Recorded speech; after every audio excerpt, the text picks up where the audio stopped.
My ex keeps using me for favors, and I finally snapped. When my ex and I broke up, I thought we could at least stay civil. We had been together for almost 4 years, from our mid-20s until just after we turned 30. It wasn't a toxic breakup, just one of those situations where the spark died and we both admitted it. Or so I thought. Her name's Emma, and even after the breakup, she somehow managed to stay in my life more than I ever intended. We didn't have kids, shared property, or any financial ties, but for some reason, she kept popping up, small things at first, like asking if I could fix her car's headlight or move a piece of furniture. I didn't see harm in helping out a few times. We'd been friends before dating, and she was still familiar. It felt normal. At first, the pattern started small. Can you check my brakes? They're making a weird noise. Then it became, can you pick up my package while you're near my old place? Then, can you help me hang shelves because my drill's broken? And before I knew it, I was spending more time doing favors for my ex than I was focusing on my own life. At one point, I actually said yes to driving her to the airport at 4 a.m., a full hour out of my way, because in her words, "You're the only one I trust with early mornings." I don't know why, but I did it. Maybe I was still clinging to some weird sense of duty or nostalgia. But here's where things started to feel wrong. About 3 months after our breakup, I started dating someone new. A woman named Brooke. She's great, kind, patient, funny, and everything I thought I'd been missing. But even she started noticing how often Emma reached out. One night I was cooking dinner for Brooke when my phone buzzed. It was Emma. "Hey, sorry to bother you, but can you come help me with my sink? It's leaking bad and I don't want to call a plumber yet." I hesitated. Brooke looked over my shoulder and saw the name. "That's your ex again, huh?" she said. I nodded awkwardly. "Yeah, but it sounds serious. I'll just go take a look real quick." She didn't argue. She's too mature for that. But I could tell she wasn't thrilled. I went, of course, because I'm an idiot. It turned out the leak was a loose faucet handle she could have fixed with a wrench. We ended up chatting for an hour after that, and the whole time, I could feel that weird tension. Not romantic tension, but something off. Like she liked knowing I'd dropped everything to help. When I got back, Brooke had already gone home. She texted me, "I like you, but I'm not competing with your ex." That hit me hard. The next day, I texted Emma and told her I couldn't keep running to her every time something happened. I said it politely, but clearly she didn't respond right away. Then, about a week later, she called again, crying. Her cat had gotten sick and she didn't have money for the vet. She begged me to lend her $200 just until Friday. I felt bad. I really did. So I gave it to her. Friday came and went. Then another week. I reminded her once. She said, "I'll get it to you soon." I promise. That was 3 weeks ago. I told Brooke about it, and she just sighed. "You're too nice for your own good. Jake," she said. "She's manipulating you. You might not see it, but she's using your guilt." Guilt. That word stuck, because deep down I did feel guilty. Our breakup wasn't explosive. But I was the one who ended it. I'd felt trapped, like our relationship had become routine. Emma had cried that night, told me she didn't see it coming, said I was her safe person. And now, every time she asked for help, I think part of me wanted to ease that guilt, but I realized it wasn't helping her heal. It was keeping her stuck. A few days ago, she called again, asking if I could drive her to a job interview since her car battery had died. I told her I couldn't. I was working. She got snippy. "Wow, you can't even do one favor for me." After everything we've been through, that line flipped a switch in me. I said, "Emma, you're my ex. I'm not your handyman, your Uber driver, or your emergency fund. You need to stop depending on me. It's not healthy for either of us." She went quiet for a moment, then said in this bitter tone, "Guess I know where I stand now," and she hung up. That night, Brooke came over. I told her what happened, and she hugged me. "Good," she said softly. "You finally put a boundary down, but I'll admit, it still doesn't feel good. I keep wondering if I'm a jerk for cutting her off like that. She doesn't have a ton of friends. Most of hers were mutual with me, and I know she's been struggling financially since moving out. But I also know that I can't keep being the person she leans on for everything. The truth is, every favor felt less like kindness and more like a leash, and every time I helped her, it just kept me tethered to a relationship I'd already ended. I guess part of me was holding on to the idea that we could still be good with each other. That breaking up didn't mean completely walking away, but maybe that's the problem. Maybe good means learning to let go, not playing part-time savior to someone who still sees you as their safety net. This morning, she texted again. Just one word. Sorry, I didn't reply, not out of spite, but because I finally realized what that silence meant. It meant peace, it meant closure, and it meant that for the first time since our breakup, I wasn't carrying her weight anymore. If she really needs help, she has family, co-workers, or professionals she can call. She doesn't need me, and honestly, I don't need the guilt anymore either, so yeah. Maybe I'm done doing favors for my ex, but I think I'm finally doing a favor for myself. Update. It's been about a month since I finally told Emma I couldn't keep doing favors for her. After that phone call, the one where she accused me of abandoning her, she didn't reach out for a couple of weeks. I honestly thought that was it. I felt a mix of relief and guilt, but mostly I just wanted to move forward. Things with Brooke got better. Without Emma constantly hovering at the edge of my life, our relationship actually had space to breathe. We started doing more things together. Hiking, cooking at home, meeting friends, and for the first time, I felt present again. I wasn't checking my phone every 10 minutes, waiting for another, "Hey, can you do me a quick favor?" Then, out of nowhere, Emma texted me last Friday night. "Hey, I know you said no more favors, but I really need help this one last time." I stared at that message for a long time. My instinct was to ignore it, but curiosity and, honestly, that leftover guilt got the better of me. I asked what was wrong. She said her car had broken down on the highway and she was stranded. It was dark, and she sounded genuinely scared when I called. I hesitated. Every logical part of my brain screamed, "Call her a tow truck, don't go yourself," but I went. I told Brooke first. She didn't yell, but she looked disappointed. "Jake, I thought we talked about this," she said quietly. "I know," I told her, "but it's late and she's stuck. I just want to make sure she's safe," she nodded. But I could tell it wasn't sitting right with her. When I got to where Emma said she was, I saw her car pulled over on a quiet stretch of road about 15 minutes outside town. Her hazard lights were on, and she was sitting inside. Crying, I pulled up behind her, and she ran over. "Thank God," she said. I didn't know who else to call. The car wasn't even dead. I got in, turned the key, and it started perfectly. I looked at her. "Emma, it's running fine," she froze, then laughed nervously. "Oh, maybe it just needed to rest a bit." Weird. Something in me snapped.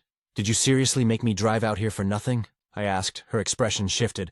I just wanted to talk, Jake. You've been ignoring me. I needed to see you." My jaw clenched. I couldn't even speak for a few seconds. Then I said, "Emma, do you realize how manipulative that is? You pretended to have an emergency to make me come here?" Her eyes filled with tears again. "I didn't know how else to get you to talk to me. You won't answer my calls, and you won't even look at me when I run into you in town. I miss you." I took a step back. "You miss me? Or you miss having me around to fix everything?" She just stood there, crying silently. I felt bad. Of course I did. But I was also angry. Not just at her, but at myself for falling for it again. I told her, "This isn't fair to either of us. You're not moving on, and you're keeping me from moving on too," she asked. "So you really don't care at all?" And I said, "I care, but caring doesn't mean being controlled by guilt." She tried to hug me, but I stepped back and said, "I'm leaving now. You should too. And please don't do this again." She didn't respond. I got in my car and drove off. By the time I got home, Brooke was sitting on the couch. I could tell she'd been thinking a lot. I explained what happened. Everything. From the fake car trouble to Emma's confession. Brooke listened quietly, then said something that hit me harder than anything Emma had said. "You keep saying she's manipulating you, but at this point, you're letting her." That one stung because it was true. I'd been trying so hard to be the nice guy that I kept allowing myself to get dragged into her chaos. I was addicted to the guilt. That night, I finally blocked Emma's number, deleted old texts, unfollowed her on social media. It felt dramatic, but also cleansing. The next day, I got a long email from her. She wrote that she wasn't trying to manipulate me, that she was lonely and didn't know how to cope. She said she missed having me in her life, that seeing me move on so easily broke her. I didn't reply. I forwarded it to a mutual friend, asking them to check in on her, just to make sure she had support. Then I walked away, for real this time. It's been a week since that night, and I can honestly say I feel lighter. Brooke told me she's proud of me for finally setting a real boundary. And I'm proud too. I learned something important from all this. Sometimes compassion becomes a cage. You think you're helping someone, but you're really enabling them, and trapping yourself in their emotional cycle. I used to think cutting someone off was cruel. Now I realize that sometimes it's the kindest thing you can do. For both of you, so yeah. That one last favor turned out to be the breaking point I needed. And even though it ended in tears and tension, I think it finally gave both of us what we needed most. Closure, final update. It's been a little over 2 months since that night on the side of the highway. The night that finally forced me to cut ties with Emma for good. I didn't plan to post again, but something happened recently that made me sit down and really think about everything. How I handled it, what it taught me, and how people change when you finally stop rescuing them. After blocking Emma, life felt weirdly quiet at first. I didn't realize how much noise she'd created in my head until it was gone. No random calls, no guilt-tripping texts, no, "Can you please just come by real quick?" messages. For a while, I kept expecting her to pop back up somehow, through a new number or mutual friends. But she didn't. Brooke and I grew closer than ever. We even took a small trip to the Smoky Mountains, just a few hours away. It was the first vacation I'd taken without any emotional baggage following me. One morning, while we were sitting on a cabin porch watching the fog roll through the trees, she said quietly, "You seem free," and she was right. I finally was. But a few weeks later, out of nowhere, I got an email. It wasn't from Emma, it was from her brother, Mark. We'd only met once or twice, so seeing his name in my inbox threw me off. His message was short and serious. "Hey Jake, I thought you should know Emma's in the hospital. She tried to hurt herself last night. She's stable now, but it was close. She mentioned your name, so I figured you might want to know." I froze when I read that. My stomach dropped, and for a moment, I felt like I'd made a terrible mistake cutting her off. That old guilt came rushing back like a wave I wasn't ready for. Brooke saw me staring at my laptop and asked what was wrong. I showed her the email. She just put her hand over mine and said, "You didn't do this, Jake. She made her own choices." Still, I couldn't stop thinking about it. I debated for hours whether I should visit, but I knew if I went, it would undo every boundary I'd built. I'd get pulled right back into the same pattern. Her tears, my guilt, another favor that wasn't really a favor. So instead, I emailed Mark back. I told him I was really sorry to hear about Emma, that I truly hoped she got the help she needed. But I couldn't be part of her recovery. I said it wasn't because I didn't care.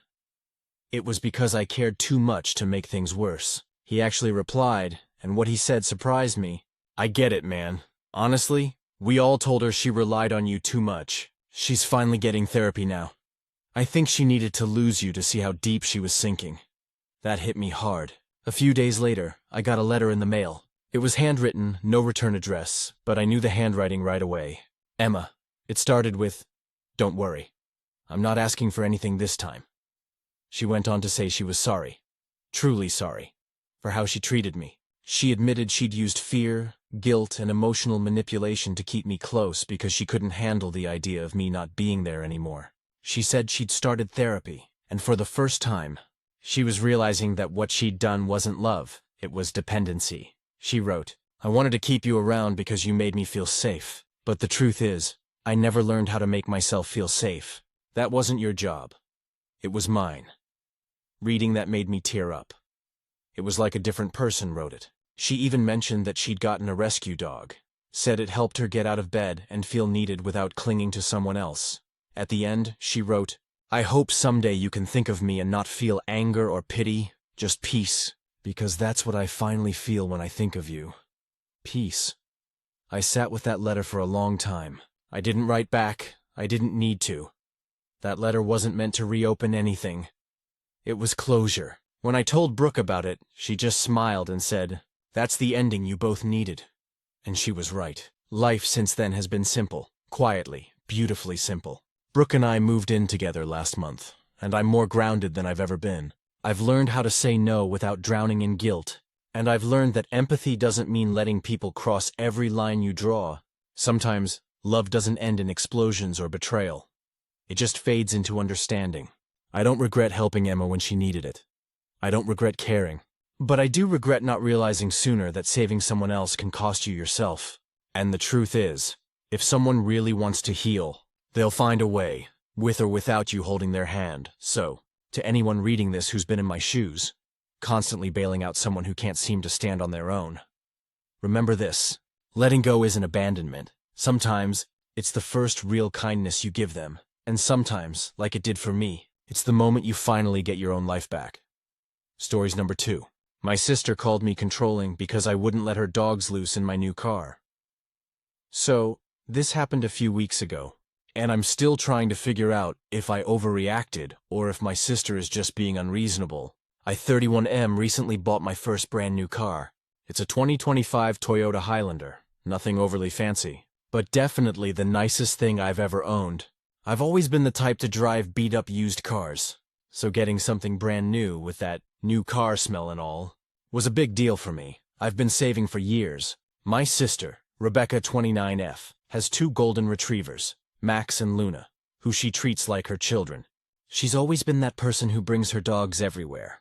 The grocery pickup line, friends' houses, even weddings. Yeah, she tried once. I love her dogs, I really do. But they're huge, they shed like crazy, and they're not exactly well trained. A few weekends ago, Rebecca called me asking if I could help her drive the dogs to her friend's lake house about 2 hours away. Her car, an old Subaru, had broken down the day before, and she didn't want to miss the weekend trip. She offered to pay for gas and said, "You've got the new SUV. There's tons of room for them." I hesitated but figured it'd be a good chance to hang out. Plus, she's my sister. So I said sure, with one condition. I told her. The dogs have to be crated, or at least harnessed and seat-belted in the back. I'm not letting them run loose in the new car. You'd think I told her I was going to lock her pets in a freezer. She immediately got defensive, saying, "They hate being in crates. They're good dogs. They'll just lie down." I reminded her that Max had once chewed through a seatbelt in her old car, and that Luna had drooled all over my back seat last Christmas. I said I didn't want to risk damage or have fur and slobber all over the seats. She rolled her eyes and said, "It's just a car, dude." But to me, it wasn't just a car. It was something I'd worked for, something I wanted to take care of. The morning of the trip, she showed up at my house with both dogs. No crates, no harnesses, nothing. She opened the door, and before I could say a word, both dogs jumped straight into the back seat.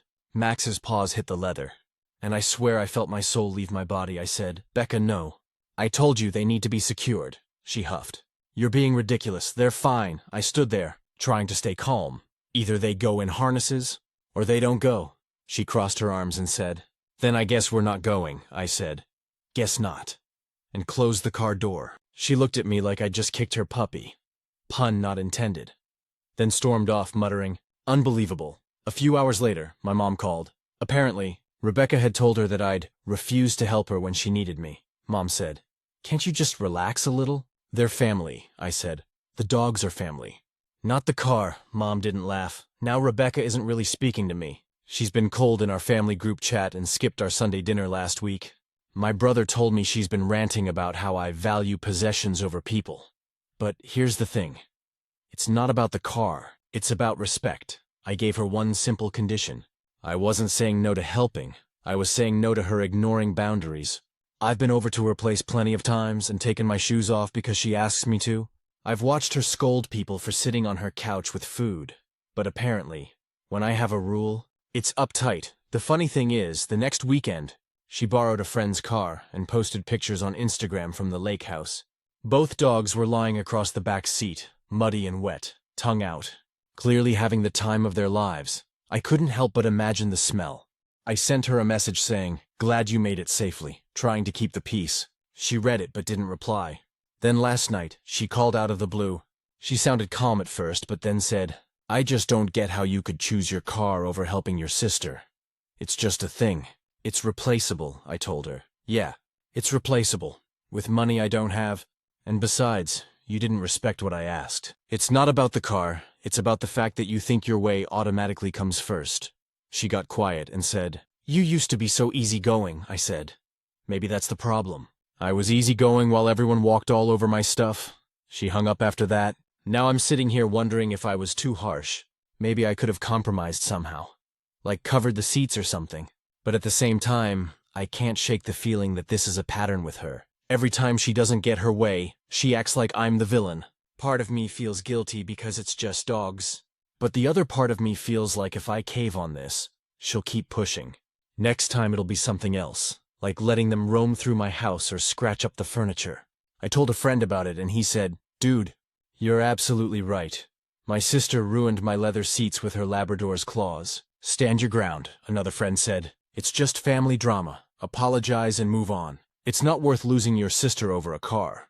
But what do you even apologize for? Setting a boundary? Saying no once? The weirdest part is, I miss her. We used to hang out all the time. Brunch, hikes, random movie nights. It's like she's replaced all that with resentment over one disagreement. I don't know. Maybe time will cool things off. Or maybe she'll always see me as the uptight brother who doesn't like dogs. But honestly, I just wanted her to respect something important to me. If that makes me controlling, I guess I'll live with it. It's been a few months since the whole dogs in the car disaster. And honestly, I didn't think I'd be writing about it again. For a while it felt like Rebecca and I were just done. We didn't fight outright, but we didn't talk much either. Just polite comments in the family group chat. The occasional thumbs-up reaction to a meme. That kind of fake civility that feels colder than an argument. I figured time would smooth things out, but it didn't. Thanksgiving was the first time we saw each other face to face after everything. My parents hosted, like they always do, and everyone came. My brother, his wife, their kids. I pulled up early, parked a good distance from the house because yes, I was still a little protective of the car, and helped Mom set the table. Rebecca showed up last, and sure enough she brought Max and Luna. I wasn't surprised. She brings them everywhere. What did surprise me was that she left them in the car. She said, I didn't want to start another argument, so I'll come check on them every hour. That actually made me pause. It was the first time in a long time she'd done something considerate without making a show of it. Dinner went okay. It was awkward at first. She sat across from me, mostly quiet, occasionally laughing when one of the kids said something funny. I was trying to act normal, but I could feel the tension like static in the air. Then, halfway through dessert, Mom said, You two should just make up already. Life's too short for nonsense. Classic mom move. Rebecca rolled her eyes but didn't argue. I said, I'm fine, I'm over it. She said, You're the one who stopped talking to me, I laughed. Not in a mean way, just surprised. That's not true. You're the one who blocked me on Instagram, she said, because I was tired of seeing you post about your baby every week. At first, I didn't get what she meant. Then it clicked. She meant my car. I said, You mean the car I worked 3 years to afford? She crossed her arms. You care more about that thing than you do about your family. The room went dead silent. You could hear forks clinking. I felt heat rise in my chest. But I didn't want to blow up in front of everyone, so I said calmly, That's not true, but I also don't think it's unreasonable to want respect for my stuff. You wouldn't let me track mud through your house, right? She didn't answer. My dad stepped in and changed the subject, and the rest of the night limped along awkwardly. When I left, I walked out to my car. And guess what I saw? Rebecca was standing by her own car, back door open, and Max was inside, wagging his tail. She looked up at me and said, You really love that thing, huh? I said, Yeah, I do. But not more than I love you. Becca, she looked startled. Then she smiled, kind of sad. You could have fooled me. We didn't talk much after that. But it was something. A few days later, she texted me, Hey, want to take the dogs to the park this weekend? I'll drive. That shocked me, but I said yes. When I showed up at her house, she was already loading the dogs into her car. In harnesses, I pointed and said, Whoa, when did that happen? She shrugged. Got tired of cleaning fur off the seats, and I guess I see your point now. We spent the day walking the dogs, grabbing lunch afterward, just like old times. It was weirdly nice, like the wall had cracked a little. On the drive back, she said, You know, when you told me no that day, it felt like you were judging me. Like you thought I was irresponsible or something. I said, I wasn't judging you. I just wanted you to respect something important to me. She nodded. Yeah, I get that now. I think I was more embarrassed than anything. Then she laughed softly. I did kinda overreact, huh? I said, You think? She smiled. You're still a control freak. Though, maybe, I said. But at least my back seat still smells like new leather. She rolled her eyes. But she laughed. Things were actually good for a while after that. We started hanging out again. Small stuff, dinner with the family, quick coffee runs. I even helped her look at new cars when she decided to trade in the Subaru. But the real test came about a month later. Rebecca called me one Friday afternoon, frantic.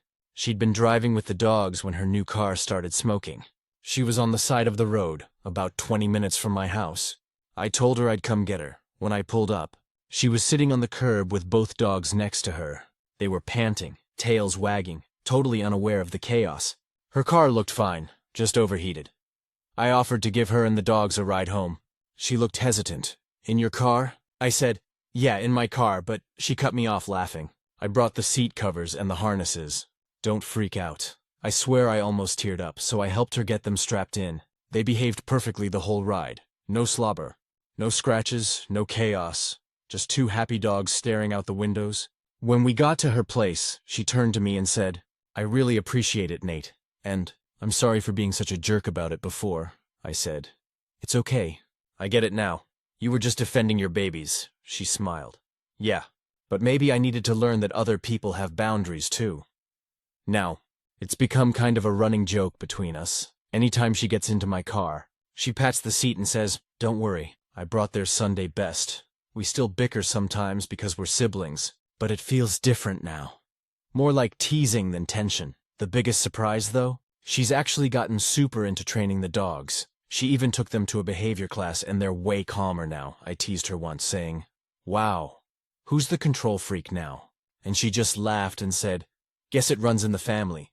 Looking back, it's kind of funny how something as dumb as dog hair and car seats almost wrecked our relationship. But it wasn't really about that. It was about respect. About growing up and realizing that loving people sometimes means meeting them halfway, not all the way on their terms. I'm glad I stood my ground. But I'm even more glad we worked through it. And yeah, I still love my car. But I think I love that we can laugh about it even more. Last weekend we took a road trip together. Me, Rebecca, Max, and Luna all harnessed, seat covers on, windows cracked, music playing. She reached over at one point, turned down the radio and said, "You know, this is the first time we've driven together without fighting." I smiled.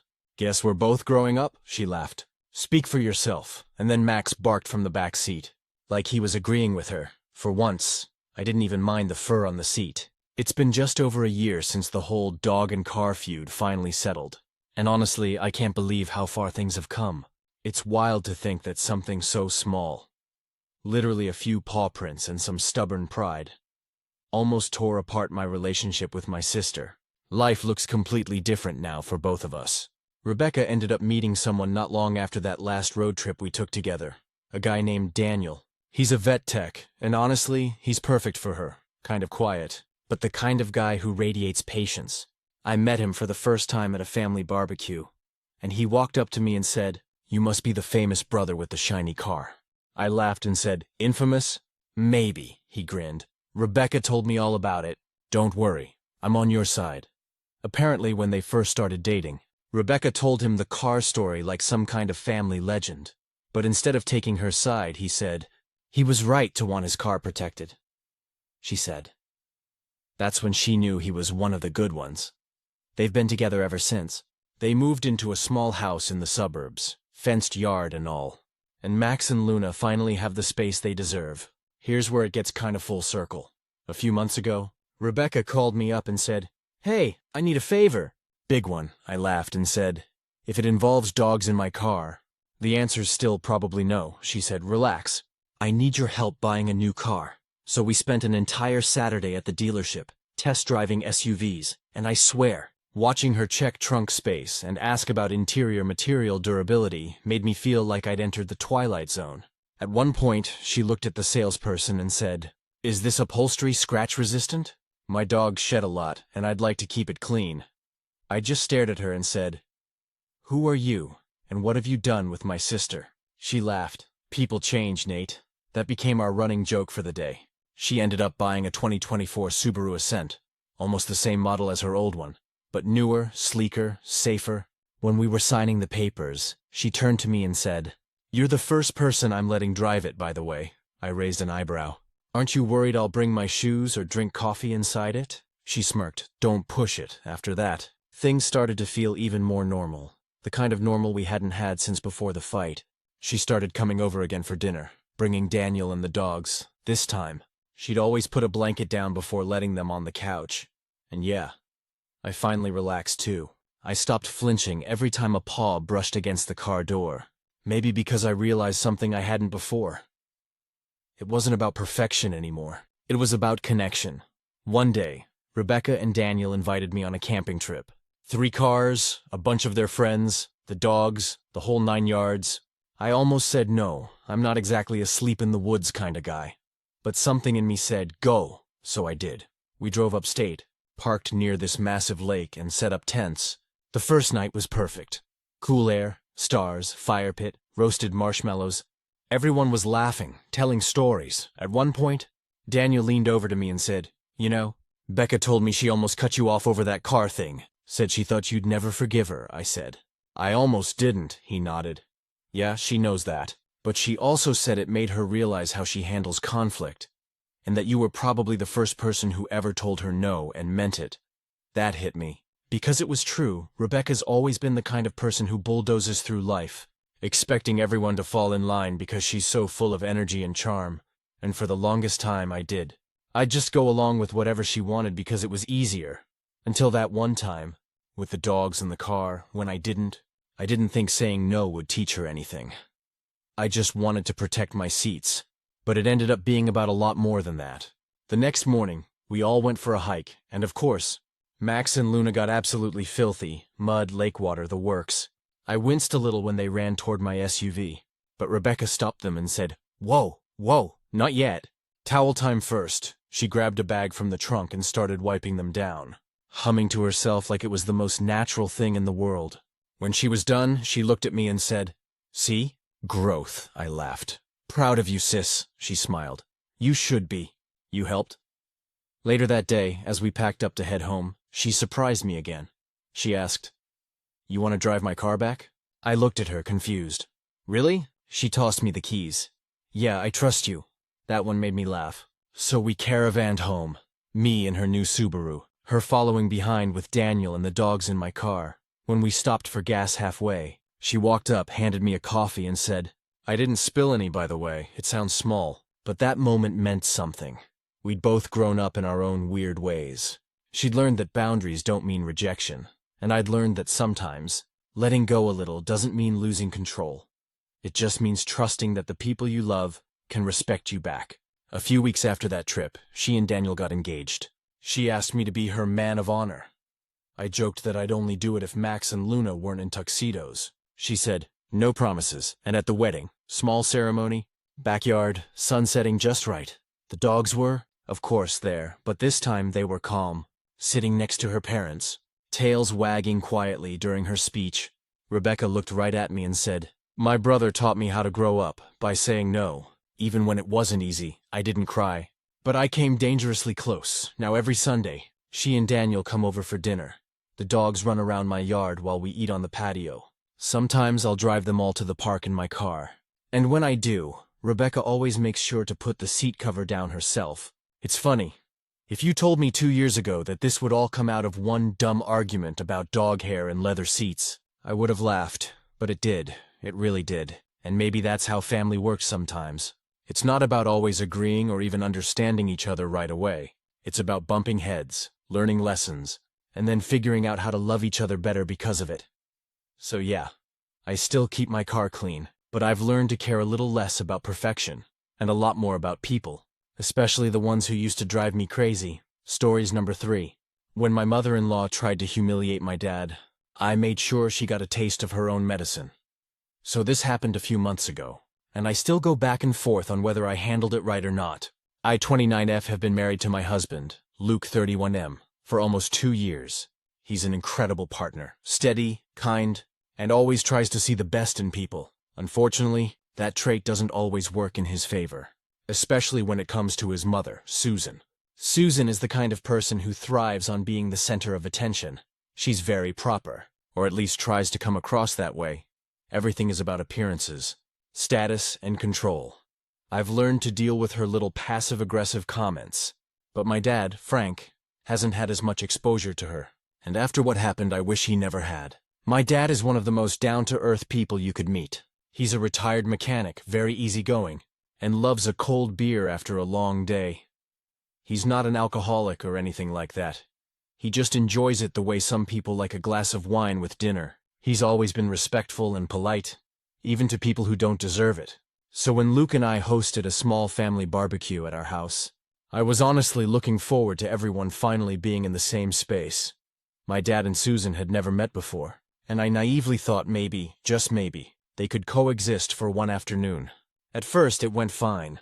My dad brought over his cooler, helped Luke get the grill going, and everyone was chatting in the backyard. Susan arrived wearing her usual "I'm better than everyone" smile, carrying a bottle of Chardonnay like it was a peace offering. She air-kissed everyone, even me, and immediately started talking about how she doesn't really do beer because it's a bit too working class for her taste.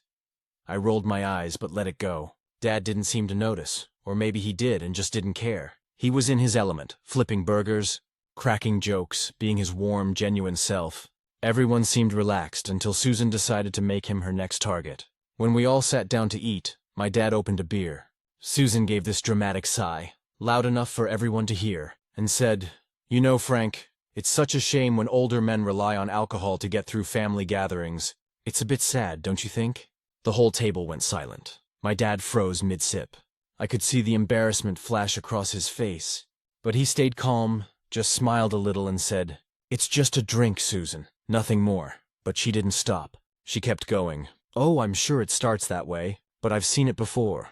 My ex-husband was the same. One beer at dinner, then two. Then suddenly every night I could feel my blood boiling. My dad isn't an addict. He's not even a heavy drinker. She was projecting her own issues onto him, in front of everyone, just to make herself feel superior. Luke shot me a nervous glance, clearly uncomfortable but hesitant to intervene, and that's when something inside me snapped. I stood up, walked to the cooler, grabbed a beer and cracked it open. The sound echoed across the patio. Everyone turned to look at me. I took a long, deliberate sip, looked Susan straight in the eye and said, "Guess I'm doomed too then, huh?" The tension in that moment was thick enough to choke on. My dad chuckled under his breath, trying to diffuse it. But Susan looked like she'd just swallowed a lemon. She sputtered something about setting a bad example, and I said calmly, "You don't get to humiliate my dad in my house. He's done nothing wrong." She went quiet after that, for the rest of the evening. She stayed inside pretending to help with dishes, while the rest of us actually enjoyed ourselves outside. After everyone left, Luke was quiet. I braced myself for him to be upset. But he surprised me. He said, "She had it coming. I just didn't expect you to go nuclear that fast." I told him I didn't plan it. It just came out. But honestly, I don't regret it. A few days later, Susan called me. She said she didn't appreciate being disrespected in front of the family. I told her that respect goes both ways, and she doesn't get to insult people just because they don't fit her idea of class. She tried to twist it into being about concern for my father's health. But I wasn't buying it. Luke later told me that his mom had cried to him, saying she didn't feel welcome in our home anymore. I told him she is welcome, as long as she can treat people with basic respect. Since then, things have been tense but manageable. She's seen my dad once more at a family dinner, and she was on her absolute best behavior. Maybe she realized that she can't push people around in my house like she used to with Luke. Still, part of me wonders if I went too far. I didn't yell, I didn't curse, but I definitely made a point in front of everyone. My dad thanked me later, said it meant a lot that I stood up for him. But I could tell he was also embarrassed by the whole ordeal. I don't know if Susan will ever really understand how out of line she was that day. But I do know this. My dad deserved better than to be shamed for having a beer at his daughter's barbecue. And if it took cracking open a cold one in front of my uptight mother-in-law to make that point, then so be it. Because sometimes, the only way to deal with people who think they're above everyone else is to remind them, politely but firmly, that they're not. Update? It's been about 6 months since the barbecue. And I figured it was time to give an update because, well, things took a few turns I didn't expect. After that day, Luke and I didn't see much of Susan for a while. She claimed she was too busy with volunteer work, which we later found out meant a new country club committee she joined. Fine by me. I wasn't going to chase her down or apologize for defending my dad. The air was tense but quiet, and honestly that was an improvement. My dad, on the other hand, kept saying he didn't want any bad blood over him. He's the kind of person who would rather keep peace even when he's the one wronged. He actually called Susan a couple of weeks later to clear the air. I didn't know about it until after he did it. He told me later, "I don't hold grudges, honey. People show you who they are, and then you decide how close you want to stand next to them." Classic dad wisdom. Apparently, Susan was polite during their conversation. Too polite. Almost rehearsed. She told him she didn't mean to offend, and that she just worries when she sees someone drink so casually.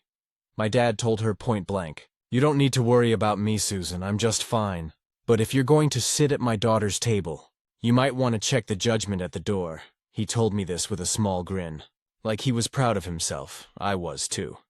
That was the most assertive I've ever heard him be, and it felt like a full circle moment after how she tried to humiliate him. Things started thawing after that. Luke and I hosted another get-together a couple months later, just family again, but smaller this time. I told Luke that if Susan came, she needed to understand that it was a no-drama event. To his credit, he backed me completely. He even told her ahead of time that if she made any rude comments, they'd leave early. When she showed up, she was different, calmer, quieter, almost overly cautious. My dad was there too, sitting in his usual spot by the grill with a light beer. I was waiting for her to make a face, or a comment. But she didn't. She actually greeted him first. She even said, "I brought some iced tea if you'd prefer that." "Frank," my dad just smiled and said, "I'm good with this. But thank you." And that was that. No sarcasm, no shade. I don't know if it was guilt, pride, or maybe she finally realized she couldn't control everyone around her. But something shifted. Later in the evening, while Luke was helping my dad clean up, Susan pulled me aside. I braced for another confrontation. But instead she said, "I owe you an apology, I'll be honest. I didn't see that coming." She said she'd had time to think about what happened. And while she still believed drinking can be dangerous, she admitted she went about it the wrong way. "I was projecting," she said. "My ex-husband really did have a problem, and I thought I was seeing the same signs. I shouldn't have taken that out on your father." I didn't let her off the hook completely, but I told her I appreciated the apology. It didn't erase what she did, but it was something. I also told her I wouldn't tolerate that kind of behavior again. She nodded, and for once, didn't argue back. Luke later told me she had actually called him a week after the barbecue crying. Apparently, she was embarrassed about how she acted, but too prideful to say anything.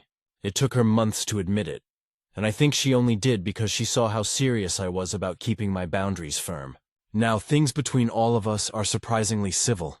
I wouldn't say we're close, but there's respect. She even invited my dad to Thanksgiving this year, and he said yes.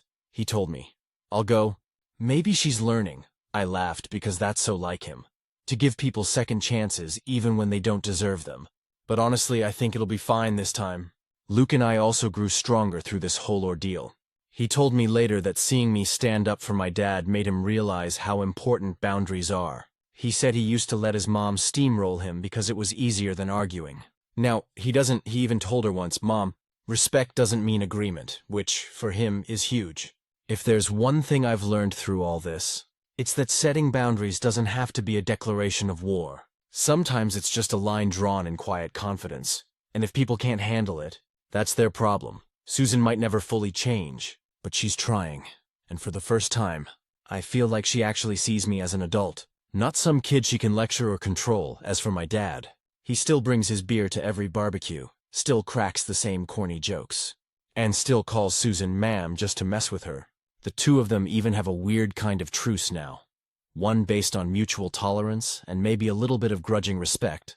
And every time I hear the pop of a beer can opening at our backyard table, I can't help but smile a little. Because that sound doesn't mean trouble anymore. It means we stood our ground and it worked. Final update. It's been almost a year since the barbecue that started all this. And looking back, I can honestly say the whole situation changed the dynamic in our family more than I ever expected. It was one of those messy, uncomfortable conflicts that ended up forcing everyone, myself included, to grow up a little. For starters, things with Susan are surprisingly okay now. I wouldn't call us close, but we've found this balance that actually works. She still has her moments of passive-aggressive comments. That's just who she is. I've accepted that, but they're lighter now, less pointed. More like small talk than character assassination. The real turning point came during Thanksgiving at her place. She invited my dad like she'd promised, and I half expected it to be awkward or tense, but it wasn't. It was weirdly peaceful. She decorated her house beautifully. Of course. Candles, fancy napkins, the whole picture-perfect spread. When we arrived, my dad handed her a small gift, a bottle of wine with a bow tied around it. She looked startled for a moment, then smiled and said, "Thank you." Frank, he didn't drink any that night, just had a glass of sparkling water with dinner, but not because of her. He told me later he just felt like taking it easy. The whole evening went smoothly, and I think part of that was because Susan didn't try to control anything. She just let things happen. There was this one moment that stuck with me, though. After dinner, my dad and Luke were talking in the living room while Susan and I cleaned up. Out of nowhere, she said, Your father is a good man. Just that. No preface, no condescension, just a statement. I nodded and said, "Yeah, he is." She sighed, then added quietly, "I was wrong about him. That might not sound like much, but coming from Susan, it was huge. She doesn't apologize easily. In fact, she rarely admits she's wrong about anything." So hearing her say that felt like something had shifted for good. Since then, my dad and Susan have managed to maintain this respectful truce.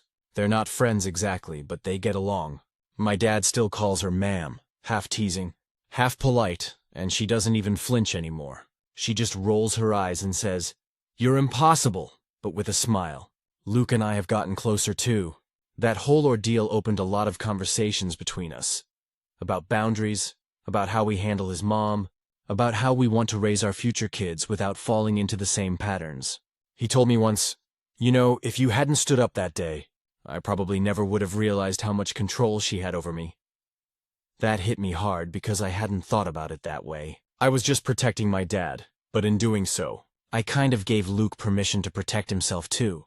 Funny enough, Susan and my dad have become the unlikeliest pair of people who occasionally text each other. Mostly about recipes or sports. My dad's trying to convert her into a baseball fan. But still, it's something. A year ago, I couldn't imagine them being in the same room without tension. Now, they joke. Lightly, carefully, but still, joke. As for me, I've learned that defending someone you love doesn't mean creating more chaos. It means being firm in what's right.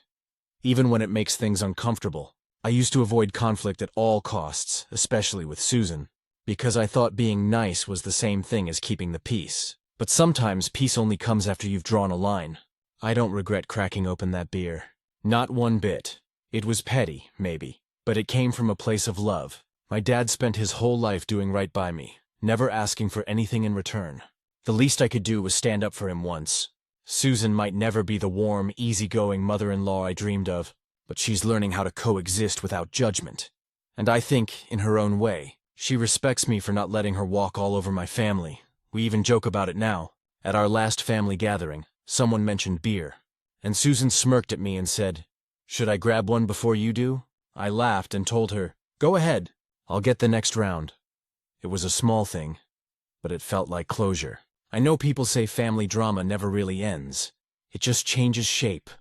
Maybe that's true. But for now, things are calm, my dad's happy, Luke and I are stronger than ever. And Susan? She's learning that respect doesn't mean control. If I could go back, I wouldn't change a thing. Because sometimes standing up for the people you love isn't just about the moment. It's about setting the tone for every moment after. And this time, it worked. Stories number 4. When a fantasy becomes complicated reality. So, this is not a post I ever thought I'd be writing. But it's been eating me up, and I need to get it out somewhere before I lose my mind. I'm 23, my girlfriend Ava is 23, and her best friend Natalie is 25. Ava and I have been together for about 2 years. We live together, have a good relationship, and honestly, I thought things were as solid as they could get for people our age. She's funny, warm, and incredibly confident. The kind of person who makes everyone around her feel seen. I'm more quiet, the kind of guy who listens more than I talks, and somehow it's always worked between us. Natalie has been part of Ava's life forever. They grew up in the same town, went to college together, and they're basically inseparable. At first, I'll admit I was a little jealous, not because I thought anything romantic was happening, but because they had a closeness that I couldn't always understand. But Natalie was always nice to me. Over time, we all got along well. We'd go out for drinks, game nights, weekend trips, just easy, friendly vibes. Then, about a month ago, things shifted. Ava and I had been talking casually about fantasies one night. It wasn't planned. It came up after a few drinks while we were laughing in bed. We were being open and curious, and she mentioned she'd always been curious about being with a girl. Then she half joked, "Wouldn't it be wild if it were with someone I already knew and trusted?" I laughed it off, but she looked at me with this teasing smile. "You know who I'd pick," she said. And I immediately knew she meant Natalie. I thought it was just pillow talk. But over the next week, Ava kept bringing it up in this light, half-joking, half-testing way. Then one night, she told me Natalie knew about it. Apparently, Ava had mentioned our fantasy, and instead of being weirded out, Natalie had said she was flattered. And a little curious, too. That's how we ended up where I never thought we'd be. A week later, Natalie came over for drinks. Things started normal, just like any other hangout, until Ava looked at me and said, "If we're ever going to try it, I trust you, and I trust her. No secrets, no jealousy, just honesty." I should have stopped it there. I should have said, "Maybe we're not ready for this." But I didn't. The combination of curiosity, attraction, and the surreal feeling of the moment pushed everything logical out of my head. It happened, and I won't lie. It was incredible in the moment. It wasn't awkward, it wasn't forced. Everyone was laughing, touching, moving naturally. It felt like something out of a dream, the kind you wake up from both thrilled and terrified by, but the aftermath hit fast. The next morning Ava was quiet. She smiled, acted normal, but there was a strange distance in her eyes. Natalie left early, saying she had errands to run, and the second she was gone, the silence in the apartment was suffocating. I asked Ava if she was okay. She nodded and said, "Yeah, it was fun, right?" But her tone didn't match her words. Over the next few days, things got tense. Ava started pulling away, not dramatically, just subtly. Fewer cuddles, less eye contact, shorter conversations. When I asked what was wrong, she'd say, "Nothing, just thinking." Meanwhile, Natalie started texting me. Nothing flirty at first, just casual stuff. "Hey, how are you?" Or, "That night was wild, huh?" But then she sent one message that made my stomach drop. "I can't stop thinking about it." "About you." I froze. I didn't respond. But that didn't stop the unease from creeping in. The next day, Ava came home early and asked me straight up if Natalie had texted me. I didn't want to lie, so I told her yes, and that she'd said something inappropriate. Ava didn't get angry. She just sat down and said quietly, "I knew this would happen." She told me she thought she could handle sharing that part of me, but once it was real, it hit her in a way she didn't expect. She said seeing Natalie touch me made her jealous, even though she thought she wouldn't be. And now, every time she looked at me, she couldn't stop replaying that night in her head. I tried to reassure her, told her it didn't mean anything, that it was just physical, that she's the only one I love, but it didn't help. Then she said something that broke me a little. "You didn't do anything wrong, but I feel like I can't look at you the same way." I can't look at her the same way either. Since then, things have been rough. Ava's still in the apartment, but there's this distance between us that feels impossible to close. She and Natalie haven't spoken since that night. I found out through mutual friends that Natalie feels terrible. Says she didn't mean to mess anything up, but also that she's developed feelings she didn't expect. I feel trapped in this guilt I can't shake. I didn't cheat, we agreed on it together, but somehow, I still feel like I betrayed something sacred between us. Every time I try to talk to Ava, she shuts down. She says she needs space, but we live together. The tension is unbearable. I keep thinking maybe if I'd said no that night, things would still be okay. It's wild how one moment of fantasy, something that felt so exciting and freeing, can unravel everything you've built. I don't know how to fix this. I love Ava, I don't want to lose her, but she looks at me like she doesn't know who I am anymore. And Natalie, she's gone radio silent, except for one last text that said, "I wish things had been different." Now I'm left wondering if that night didn't just end our friendship. It ended my relationship too. I thought I was mature enough to handle something like that. But now I see how naive that was. Sometimes the things you think will bring you closer only show you how fragile connection really is. And now, I'm sitting in our half-empty apartment, looking at the couch where it all started, realizing that no fantasy is worth the reality of watching the person you love slip away from you in silence. Update: it's been almost 3 weeks since that night that changed everything between me, Ava, and Natalie. I thought the tension between Ava and me had peaked, but I was wrong. What came next felt like watching my life unravel in slow motion, not explosively, not with shouting or slamming doors, but in this quiet, heartbreaking drift where love starts to fade and you can't stop it. Ava and I have been sleeping in the same apartment, but it might as well be 2 different worlds. She started working late, spending more nights out with coworkers. And when she did come home, she'd head straight to the shower and then to bed without saying much. I tried to start conversations, gentle ones at first, but every time I brought up what happened, she'd shut down. "It's fine," she'd say. "Let's just not talk about it anymore." But it wasn't fine. We used to laugh constantly. We'd cook together, tease each other, fall asleep tangled up. Now she keeps to her side of the bed, her back turned to me. Sometimes she pretends to be asleep when I get in. The silence became unbearable. So I tried one last time to break through. I asked her if she still wanted to be with me. She looked up from her phone and said, "I don't know." Those 3 words hurt more than if she'd said no outright, because "I don't know" meant she was torn, that there was still love somewhere in there, buried under confusion, shame, and maybe even resentment. I didn't know what to do with that, so I did nothing. A few days later, I ran into Natalie, totally by accident. I was grabbing coffee near campus, and she walked in. We both froze. She looked different, tired, maybe sad. We made small talk, awkwardly, until she finally said, "I'm sorry, Jake." I told her she didn't need to apologize, but she shook her head. "I do. That night was supposed to be something fun, something between friends who trusted each other, but I should have known better. I saw how Ava looked at you. I knew how much she loved you, and I still crossed a line. I didn't know what to say. I wanted to tell her she wasn't the only one at fault, that all of us had made that choice together. But the truth is, I think I wanted to believe that night could somehow be separate from everything else. It couldn't. Then she said something that caught me completely off guard. "She thinks you wanted me more than her." That stunned me. "What? That's not true." "I know," Natalie said softly. "But that's what she told me after it happened. She said you looked at me differently, that she could tell you were lost in it." I tried to remember every moment of that night. What I said, how I looked at them. Maybe I had been too caught up in it, too distracted by how surreal it felt. But the idea that Ava interpreted that as rejection broke something inside me. After that coffee, I told Ava I'd seen Natalie. I didn't want her to hear it from someone else. She didn't get angry. She just went quiet again. Then she said, "So did she tell you what she told me?" I asked what she meant. She said, "She told me she's in love with you." I didn't know how to react. "That's not true," I said immediately. "She feels guilty, that's all." But Ava shook her head. "No, Jake, she told me before that night. She told me she liked you. I thought it was harmless. I didn't think it would matter." That felt like a punch to the gut. "And you didn't tell me?" What was I supposed to say? "Hey, my best friend's into you, but let's still all hang out."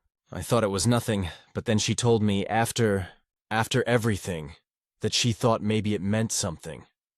Ava's voice broke on that last part. I didn't even know how to defend myself. Because what could I say? That it didn't mean anything when it clearly did. Not in the romantic sense, but in the way that it left this mark we couldn't erase. That night, she packed a bag. She said she needed space to think. She went to stay with her sister, and for the first time in 2 years, our apartment felt empty in a way that physically hurt. I've been sitting with that silence for days now, trying to figure out what I could have done differently. Maybe I should have stopped it before it started. Maybe I should have asked more questions, been more careful about what trust actually meant, but mostly, I keep thinking about how fragile love is. How one reckless choice can tilt everything just a few degrees off balance until it all collapses. A few nights ago, Ava texted me. "Just one message, I'm not angry anymore, but I don't think I can do this." That was it. No goodbye, no closure, just that line. I didn't reply right away. I stared at my phone for hours before I finally wrote back. "I understand, I'll always love you, but I understand." She didn't respond. Natalie hasn't reached out again either. Mutual friends told me she moved back home to stay with her parents for a while. Apparently, she's been going through her own spiral of guilt and regret. So now it's just me, in this quiet apartment that feels like a ghost of everything I used to have. I keep thinking about that night. Not the physical part, but the moment right before, when Ava looked at me with so much trust, when she said, "No secrets," and how somehow, that became the secret that ended us. It's strange how something that felt like total honesty, total openness, ended up breaking us instead. I still love her, I probably always will, but now I know that some experiences, once shared, can't be undone. You can't unsee them, unfeel them, or go back to before they happened. We all thought we were mature enough to handle it, but the truth is, no one's really prepared for what happens after the fantasy fades. When the reality of emotion, jealousy, and consequence creeps in, I don't know if Ava and I will ever find our way back to each other. Maybe she'll heal and move on, and maybe someday I will too, but for now, I'm sitting in the aftermath of something we thought was just fun, realizing that love isn't about how far you can push boundaries. It's about knowing which ones should never be crossed in the first place. Final update. It's been just over 4 months since everything fell apart. Since Ava packed her bag and walked out of our apartment without looking back. I didn't think I'd ever post again. But something happened recently that I can't stop thinking about. It finally gave me the closure I didn't realize I was still waiting for. After Ava left, I kept the apartment for another month. It felt haunted by memories. Her coffee mug on the counter, the dent in the couch where she used to sit, the faint smell of her shampoo that lingered on the pillowcases long after she was gone. I couldn't sleep there without hearing echoes of what we used to be. So I moved. I found a smaller place across town. Nothing fancy, just a one-bedroom with creaky floors and too much natural light in the mornings. It felt like starting over, and for a while I needed that. I threw myself into work, picked up extra shifts, started running again. It helped. Not enough to forget her, but enough to keep me from falling apart every now and then. I'd see her name pop up on social media, a new picture with friends, a post about a concert, nothing personal, but enough to remind me she was out there living her life. Maybe healing.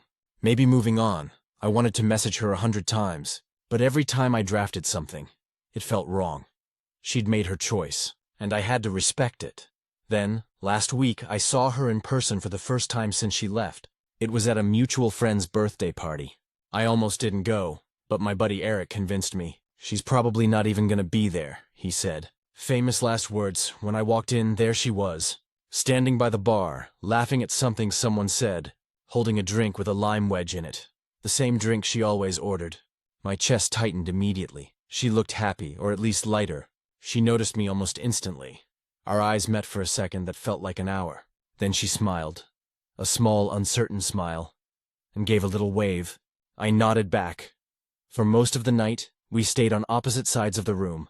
I talked to friends, tried to act normal, but I could feel her there like static in the air. Finally, near the end of the night, I stepped outside to get some air. A few minutes later, I heard the door open behind me. It was her. She came out, wrapped in a light jacket, holding her drink.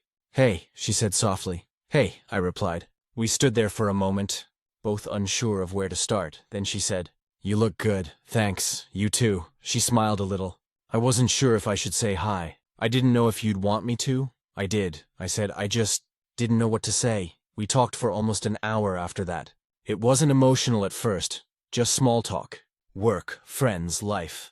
But then the conversation turned, almost naturally, toward that night. She said, "I've thought about it a lot, about how it all happened. I don't blame you anymore," I told her. "You never needed to. We both made that choice." She nodded. "Yeah, but I blamed you anyway, not for what we did, but for how easy it seemed for you afterward. I thought you just moved on." I told her the truth, that I didn't move on easily, that I still thought about her every day, that I blamed myself for not stopping something I knew deep down might hurt us. She took a deep breath and said, "You know, I thought that night would make us closer. I thought it meant we trusted each other completely. But afterward, I realized I didn't trust myself enough to handle what came with it. I wanted to be the cool girlfriend, the one who could handle anything. But that's not love. That's fear of losing it." Hearing her say that felt like something inside me finally clicked into place. She looked down, fidgeted with her drink, then said, "Natalie and I talked once after everything. We made peace. She's seeing someone new now. I think she's okay." That surprised me, and in a weird way, it made me happy. "That's good," I said. "I hope she's doing better." Ava smiled faintly. "She said to tell you she's sorry for everything." We both went quiet again. Then Ava looked at me and said, "You were good to me, Jake. Even at the end, when things got ugly, you were kind. I didn't see it then, but you were trying to protect me. I just wasn't ready to let go. That broke me a little." I told her, "You didn't have to protect me either. We were both just young and curious. We thought we could play with fire and not get burned." She laughed softly. That same little laugh I'd missed so much. Yeah, we definitely got burned. We stood there for a while longer, not saying much. The air between us wasn't heavy anymore, though it felt peaceful, like the end of a long, painful chapter. Before she left, she turned to me and said, "I'm glad I saw you. I needed this, to know you're okay." "I am," I said. "I really am," she smiled. "Good." Then she hugged me, a gentle, brief hug that carried more forgiveness than words ever could. And then she walked away. I watched her leave, and for the first time since that night months ago, I didn't feel guilt or anger or heartbreak, just this deep, calm acceptance that what we had mattered, even if it didn't last. The next morning, I woke up to a text from her. "Thank you for being honest. I hope you find someone who loves you the way you deserve." I stared at it for a long time, then replied, "I hope you do too." And that was it. The real ending. Since then, I've felt lighter, like I've finally stopped trying to rewrite a story that was already finished. I've learned that love isn't just about how much you trust someone. It's about knowing which lines you shouldn't cross, even when everything in you wants to, and that sometimes, the hardest part of growing up is realizing that even the people you love the most can be part of lessons you'll never forget. We wanted adventure. We got consequences. But somewhere in the mess of it all, we also got clarity. And that, I think, is worth something. Stories number 5. My roommate accused me of causing his accident because I wouldn't give up the bathroom. So I, 29M, live in a 2-bedroom apartment with my roommate, Ryan, 28M. We've been living together for almost 2 years now. We aren't best friends, but we get along fine. We split bills evenly, hang out sometimes, and mostly keep to ourselves. It's worked out well. Until last week. To set the scene, we only have one bathroom, normally. It's not a problem. We're both pretty respectful about letting each other know if someone needs extra time. I usually shower in the mornings before work, and Ryan typically goes after me. We've got our routines down, no issues. Last Thursday morning, though, everything went completely off the rails. I woke up late. My alarm didn't go off, and I had an important meeting that day, so I jumped up, grabbed my towel, and rushed into the bathroom. I was in the shower for maybe 5 minutes when I heard pounding on the door. It startled me so bad I almost slipped. Then Ryan yelled, "Dude, I need the bathroom now, like now. Please hurry." At first I thought he was being dramatic. I yelled back, "Give me 2 minutes, man. I'm almost done." But he kept pounding louder. "I mean it. I'm gonna sup myself. I'm not exaggerating." He sounded panicked. I froze for a second, water still running, thinking about what to do. But honestly, I was already soaked, shampoo in my hair.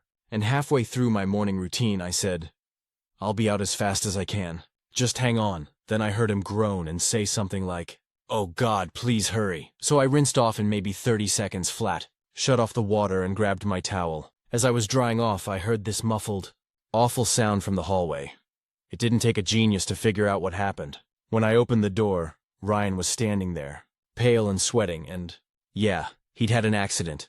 On the floor, it was horrible. I didn't know what to say. I just froze and muttered, "Oh man." He looked at me, totally humiliated, and said, "You couldn't just let me in? Seriously?" I didn't know how to respond. I felt awful, but also kind of defensive. I said, "Ryan, I was in the shower. What was I supposed to do? Run out naked?" He just shook his head and stormed off to his room. I cleaned up the floor since I figured it was the least I could do, but he didn't say a word to me for the rest of the day. That night he texted me from his room and said, "I have Crohn's disease. When I say I need the bathroom, it's not optional. You could have saved me from an incredibly humiliating experience." That hit me hard. I didn't know. He never mentioned Crohn's before. Not once. I texted back something like, "I'm really sorry. I didn't know. I thought you were just in a rush." He read it and never replied. The next day he was gone before I woke up. And when he came back later that night, he barely looked at me. He's been cold ever since, over the weekend. I tried talking to him again. I said, "Hey, can we talk about what happened?" He sighed and said, "What's there to talk about? You didn't care enough to get out of the way, and I had an accident like a 5-year-old. I'll be moving out at the end of the month." That floored me. I said, "Wait, what? You're moving out over this?" He said, "You made me feel like I couldn't trust you. You think it's about the mess? It's about the fact that you'd rather finish your shower than help me when I'm in pain." I started to argue. Because again, I didn't know. He never told me. But then I stopped myself because honestly, what could I say that wouldn't sound defensive? He left for the night, probably to stay with his girlfriend, and I just sat there feeling awful. I called my sister, Megan 31F, to talk about it. She said, "Okay, but did he ever tell you about his Crohn's?" I said no, and she said, "Then that's on him. You're not a mind reader. It's an unfortunate situation, but not your fault." Still, I couldn't shake the guilt. I went online and started reading about Crohn's. Apparently, when someone has a flare-up, it can hit fast, like no time to wait fast. I genuinely didn't know that. If I had, I would have run out soaking wet if I had to. I wrote Ryan an apology note and left it on his door. I said that I didn't know about his condition, that I was sorry for not understanding the urgency, and that I wished he'd told me sooner so I could have helped. He didn't respond for 2 days. Then finally he texted me back. "I appreciate the note. I'm just embarrassed. I know you didn't mean anything by it. But it's been rough for me lately. and that was just the worst possible timing. I'll still be moving out though, and that was it. He started packing last week. I offered to help, but he said he'd rather do it himself. The atmosphere in the apartment has been weirdly heavy since then. Like there's this unspoken sadness hanging over everything. I still feel torn about it. On one hand, I understand now that Crohn's isn't something people can just hold. On the other, I can't help thinking, how was I supposed to know? Should I have jumped out mid-shower, soaking wet, naked shampoo in my eyes? I've told this story to a few friends, and the reactions have been split. Half say, "You couldn't have known, man, not your fault." The other half say, "He was pounding on the door. You should have realized it was serious." Maybe both sides are right. Maybe it's one of those awful gray areas where everyone loses. I keep replaying the moment in my head. The pounding on the door, his voice shaking, the sound I heard afterward. I wish I'd known. I wish he'd told me sooner, because now, every time I get in that shower, I think about that morning, the sound of his voice, the panic. And I wonder if I could have done something different. Now I'm looking for a new roommate, and every time I interview someone, I find myself asking weirdly specific questions like, "Do you have any medical conditions I should know about?" I think I'm just trying to make sure nothing like that ever happens again. It's such a stupid, sad thing. 2 decent people, 1 bathroom, and a moment of bad timing that wrecked a good living situation. And even though he told me he doesn't blame me anymore, I still kind of blame myself. It's been a few months since Ryan moved out, and I've had way too much time to think about everything that happened. I didn't realize how much that morning would stick with me, but it's been living rent-free in my head ever since. I still remember every sound. The knocking, his voice, the silence after. It's weird how a 5-minute stretch of time can replay over and over for months. After he left, the apartment felt off. Too quiet. Ryan wasn't a loud guy, but he filled space. He'd hum while making coffee, whistle while doing dishes, randomly yell, "Dude, you gotta try this," from the living room whenever he found a new show. Without him, it felt like living in a library that used to be alive. For the first few weeks, I barely saw him. We followed each other on social media, but he didn't post much. Then, one day, I saw a photo, him with his girlfriend, Alyssa, standing in front of a little townhouse. The caption said, "New chapter. Couldn't have done it without you." I'll be honest. My first reaction was relief. I was glad he landed on his feet, but underneath that, there was something else. Guilt, or maybe unfinished business. I felt like I'd lost a friend without ever getting a real chance to fix things. Then, out of nowhere, he texted me, "Hey man, got a question. You still have that drill I lent you when we fixed the curtain rod?" I think my heart actually stopped for a second. I replied, "Yeah, I still have it.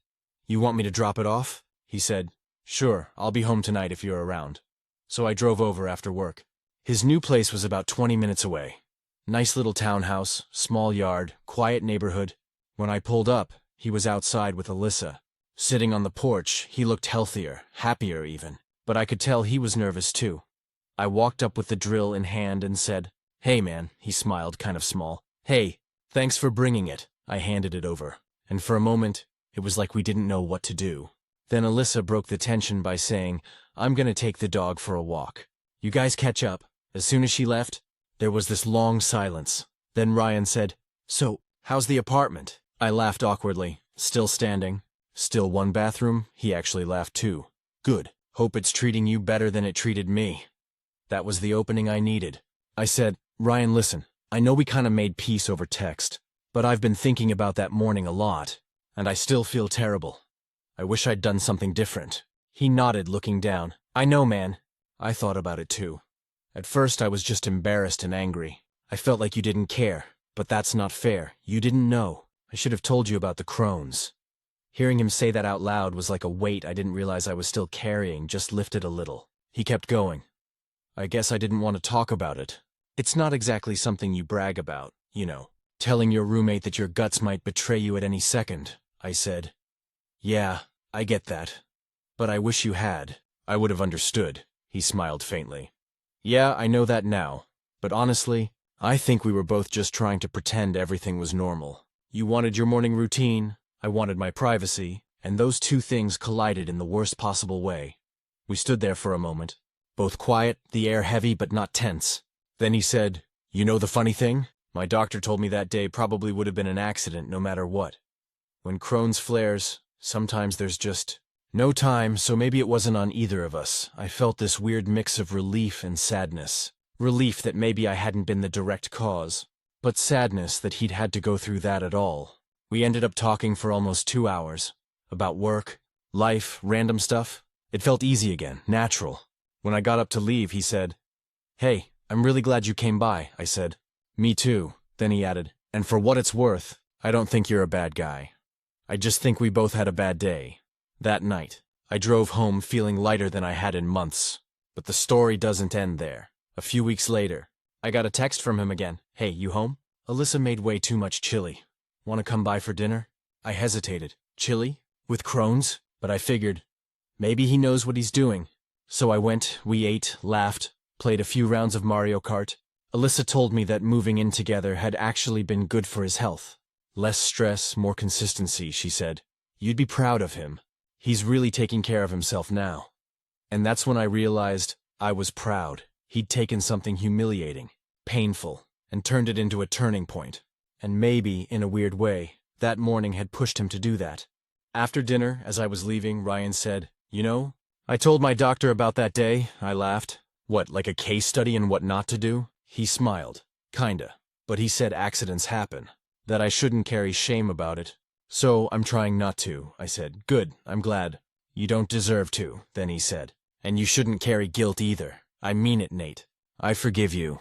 That last part hit me harder than I expected. It wasn't dramatic, but it felt final. Like both of us could actually move on.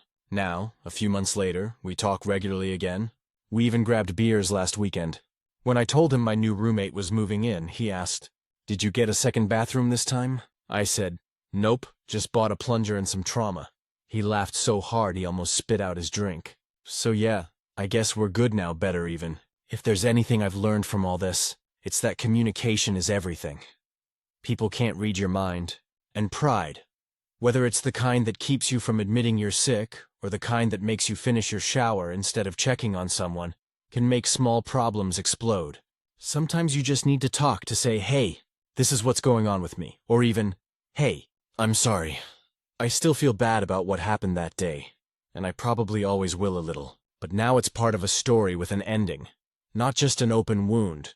And the next time someone pounds on the door and says it's an emergency, I'm not asking questions. I'm grabbing a towel and getting out of the way." It's been just over a year since that awful bathroom incident, and it's wild to look back now and realize how something that started as pure embarrassment and guilt somehow turned into one of the most important learning moments of my adult life. I guess the biggest change is that Ryan and I are actually friends now. Like real friends, not just two guys sharing rent. The kind who check in on each other, grab lunch, and talk about actual life stuff instead of just Wi-Fi passwords and chore schedules. He and Alyssa got engaged a few months ago when he told me. I was sitting in traffic on my way home from work. My phone buzzed, and it was a text that said, "Guess who finally said yes?" Followed by a photo of the two of them smiling with her hand up, ring shining in the sunlight. I actually yelled, "No way," out loud in my car and got a weird look from the guy in the next lane. They're getting married next spring. He asked me to be a groomsman, which honestly floored me. When he called to ask, I said, "Dude, are you sure?" "Pretty sure I'm the guy who caused your most embarrassing life story." He laughed and said, "Exactly. You earned the spot. That was Ryan. Turning something that could have permanently broken a friendship into something we could laugh about. We met for drinks not long after that call, and he told me something that really stuck with me. He said, "You know, that day sucked, but it also kind of forced me to stop hiding my condition. I used to pretend I was fine all the time, even when I wasn't. That's why I didn't tell you. I didn't want to be the sick guy. But since then, I've actually started talking about it more. With friends, even coworkers. It's made things a lot easier." I told him I was proud of him. Because honestly, it takes guts to admit something like that, especially when it's the kind of thing people misunderstand or judge. He grinned and said, "Yeah, I'm even doing this Crohn's walk next month with Alyssa's coworkers. You should come." And I did. It was one of those community charity events where everyone wears matching shirts and there are tables with snacks and pamphlets. At first, I felt out of place. Everyone seemed to know each other, and I didn't have Crohn's or a connection to it beyond Ryan. But as the walk went on, I found myself really moved by the whole thing. People were sharing stories about their worst flare-ups. about struggling to get doctors to take them seriously, about how isolating chronic illness can be. It hit me just how much Ryan must have been dealing with quietly all that time. At one point during a break, he nudged me and said, "See? Not so weird once you actually talk about it." And I realized that was kind of the theme of everything that had happened between us. Talking about it. That's what saved the friendship. After that, we started hanging out regularly again. I even got to know Alyssa better. She's sharp and funny, the kind of person who'll call you out in the kindest way possible. One night, the three of us were having dinner at their place, and she said, "You know, I heard all about the bathroom story before I met you. I was ready to hate you," I laughed. "Oh God, yeah, I don't blame you," she smiled. "But then I met you and realized you two were just idiots in a bad situation," Ryan said. Emphasis on idiots. We all cracked up. Since then, we've made it a running joke. Whenever I use their bathroom now, Ryan yells from the other room, "Hurry up! I might have a Crohn's emergency." And Alyssa groans, "You two are 12 years old." It feels good to laugh about it. It feels even better to know we both healed from it. A few months ago, Ryan and Alyssa invited me to their engagement party. It was this cozy backyard thing with string lights, music, and way too much food. I ended up talking to Ryan's parents for a while. Lovely people, his mom said. He told us about what happened with you. He was mortified, but he also said you handled it kindly afterward. I just wanted to thank you for being there for him. That caught me off guard. I'd spent so long feeling like I'd failed him. And here was his mom thanking me. It kind of flipped my perspective. Maybe the way I handled things after mattered more than what I did in that 5-minute window during the shower. Fast forward to now, I've got a new apartment, 2 bathrooms this time. Because let's be real, I learned my lesson. I actually told the landlord I'd pay extra for it. My new roommate Brian moved in last month. He's chill. Works nights mostly, and yes, during the first week I awkwardly asked, "Hey, just checking. You don't have any medical conditions I should be aware of, right?" He looked at me weird and said, I'm lactose intolerant?" I said, "Cool, I can work with that." I told Ryan that story later, and he nearly spit out his drink laughing. "You've got bathroom PTSD, he said. Maybe I do, but if I'm being honest, the whole experience changed how I see people. You never really know what someone's dealing with privately. The guy who looks perfectly fine could be fighting something invisible every single day. I used to be the kind of person who got impatient when someone was late or seemed overdramatic. Now I pause, I think twice. Last week, Ryan called me just to chat.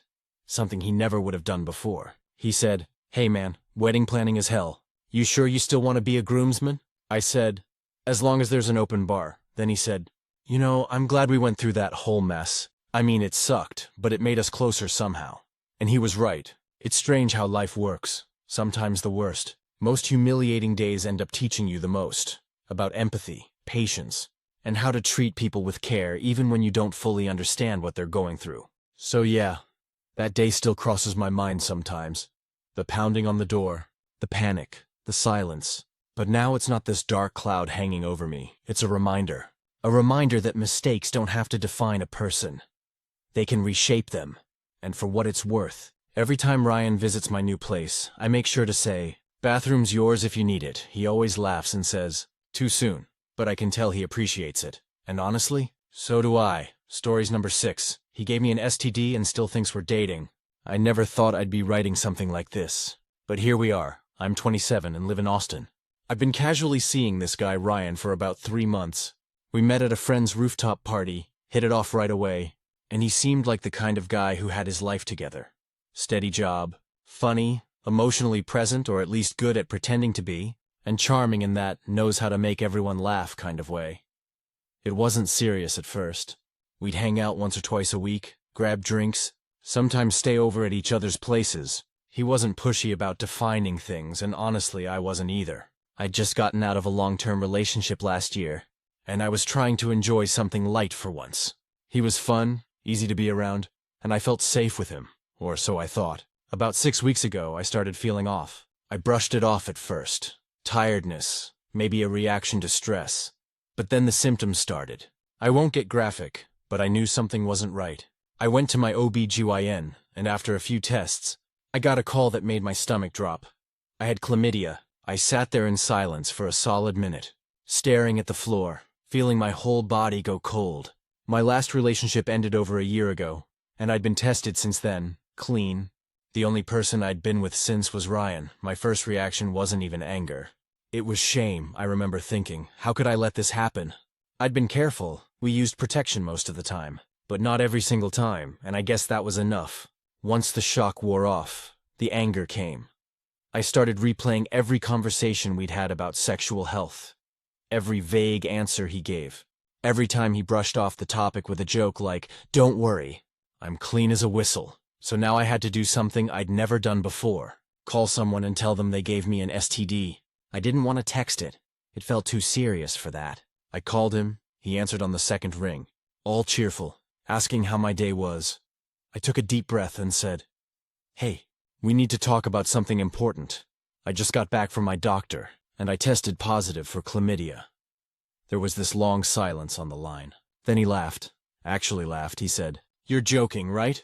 I said, "No, I'm not. You need to get tested." He kept insisting it wasn't possible, that he was fine, that maybe I got it from somewhere else. That's when I lost it. I told him, "You're the only person I've been with for months. Ryan, I know where it came from." He got defensive fast, said I was accusing him, that maybe I didn't know what I was talking about, that those tests aren't always right. The gaslighting came in full force. I stayed calm, but I made it clear. This wasn't up for debate. I told him I was getting treated, and that he needed to do the same before sleeping with anyone else. I hung up before I could say something I'd regret. An hour later, he texted me, "I'm clean, my ex was tested, and she never had anything."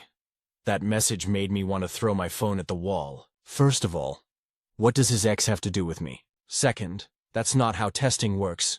I ignored it. A few days later, he texted again, this time saying he went to urgent care and everything came back fine. I knew that was a lie because no clinic gives you test results that quickly. I told him to forward me proof, and surprise, he suddenly stopped replying. Meanwhile, I told our mutual friend, Hannah, who introduced us, what happened. She was quiet for a minute, then said, "Oh my God, that's not the first time I've heard that about him." Apparently, another girl in their friend group had a similar situation with Ryan last year, but she never told anyone directly. Hannah thought it was just gossip. That's when it hit me. This guy wasn't just careless, he was dangerous. A week later, I saw him out at a bar. He came over like nothing had happened, grinning, trying to put his arm around me. I stepped back and said, loud enough for his friends to hear, "You might want to tell people before you sleep with them that you have an STD." You could have heard a pin drop. His friends looked stunned. He muttered something under his breath and walked away. Face red. I don't usually believe in public humiliation, but in that moment I didn't care. I was done protecting someone who couldn't even take responsibility for what he'd done. Since then, I've heard from 2 different people that Ryan actually did end up testing positive, after denying it to my face. The difference is, he's now trying to spin the story like I gave it to him. Classic. Honestly, I'm past the anger part now. Mostly, I just feel disgusted and tired. It's not even about the infection anymore. That's easily treated. It's about the dishonesty, the cowardice, the way some people can just walk around pretending like their actions don't affect others. I've learned a lot from this, though. I'll never feel ashamed again for advocating for my health. I'll never take someone's "trust me, I'm clean" at face value, and I'll never, ever protect someone who doesn't deserve it. The hardest part was realizing that while I didn't do anything wrong, I still felt embarrassed, like I'd failed to see it coming. But that's the thing about people like Ryan. They're good at pretending. I ended up getting a clean bill of health after finishing my treatment. My doctor was amazing and kind, and I've started therapy just to unpack the emotional side of all this.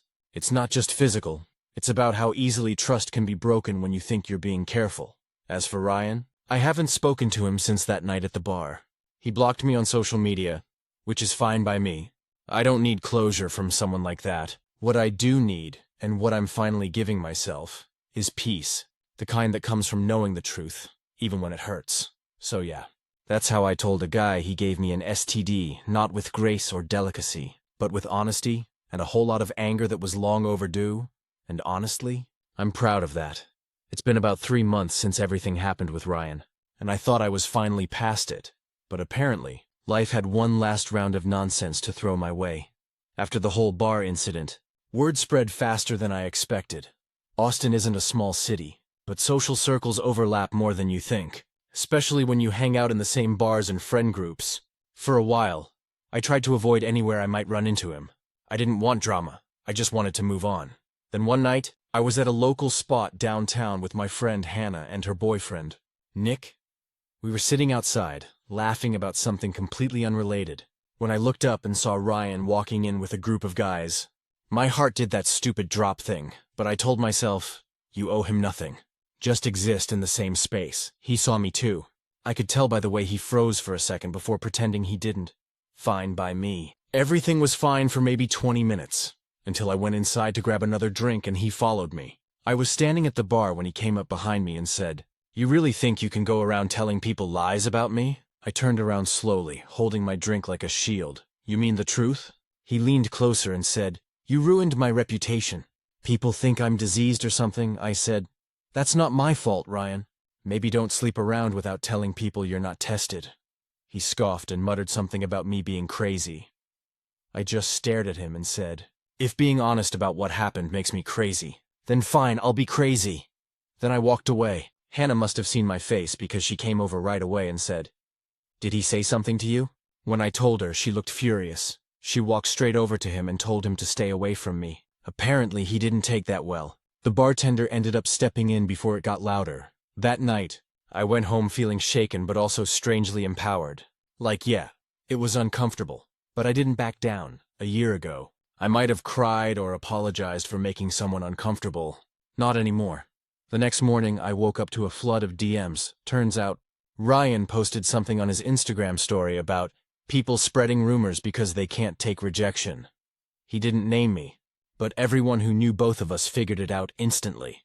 The comments and messages that followed were wild, some people defending him, others calling him out. I didn't respond to a single one, but then something unexpected happened. One of his exes reached out to me. Her name's Kelsey, and she said she'd been reading everything and wanted to say thank you. She said she'd gone through something almost identical with him last year, but never told anyone because she felt embarrassed. He'd told her he was tested too. Spoiler, he wasn't. We ended up meeting for coffee, and she was honestly great. Funny, smart, down to earth. It was weirdly comforting to talk to someone who got it. We laughed about how similar his "I'm clean, trust me" speech was, word for word even. That conversation changed everything for me, because up until then, part of me still felt ashamed. Like maybe I'd overreacted or made too much of it, but hearing her say, "He did the exact same thing to me," was like flipping a switch in my brain. I wasn't the problem, he was. Since then, I've actually gotten involved with a local nonprofit that focuses on sexual health awareness. They do free testing events and educational outreach, and when I told them my story, they asked if I'd be willing to help with some of their social media campaigns. It felt weird at first, putting my experience out there, but it's been surprisingly healing. I get messages from people who say they've been through similar things and finally went to get tested after reading our posts. I haven't seen Ryan again, thank God. But Hannah told me he's been keeping a low profile lately, which honestly doesn't surprise me. Apparently, enough people called him out that he stopped showing up to their usual hangout spots. Actions have consequences, even if they take a while to catch up. On a more personal note, I started dating again, slowly, carefully. But with a different mindset this time. I met someone named Matt through mutual friends. And from day one, I was upfront about everything. He didn't flinch. He just said, "Thanks for trusting me with that." It's been easy with him. No games, no deflection, no pretending.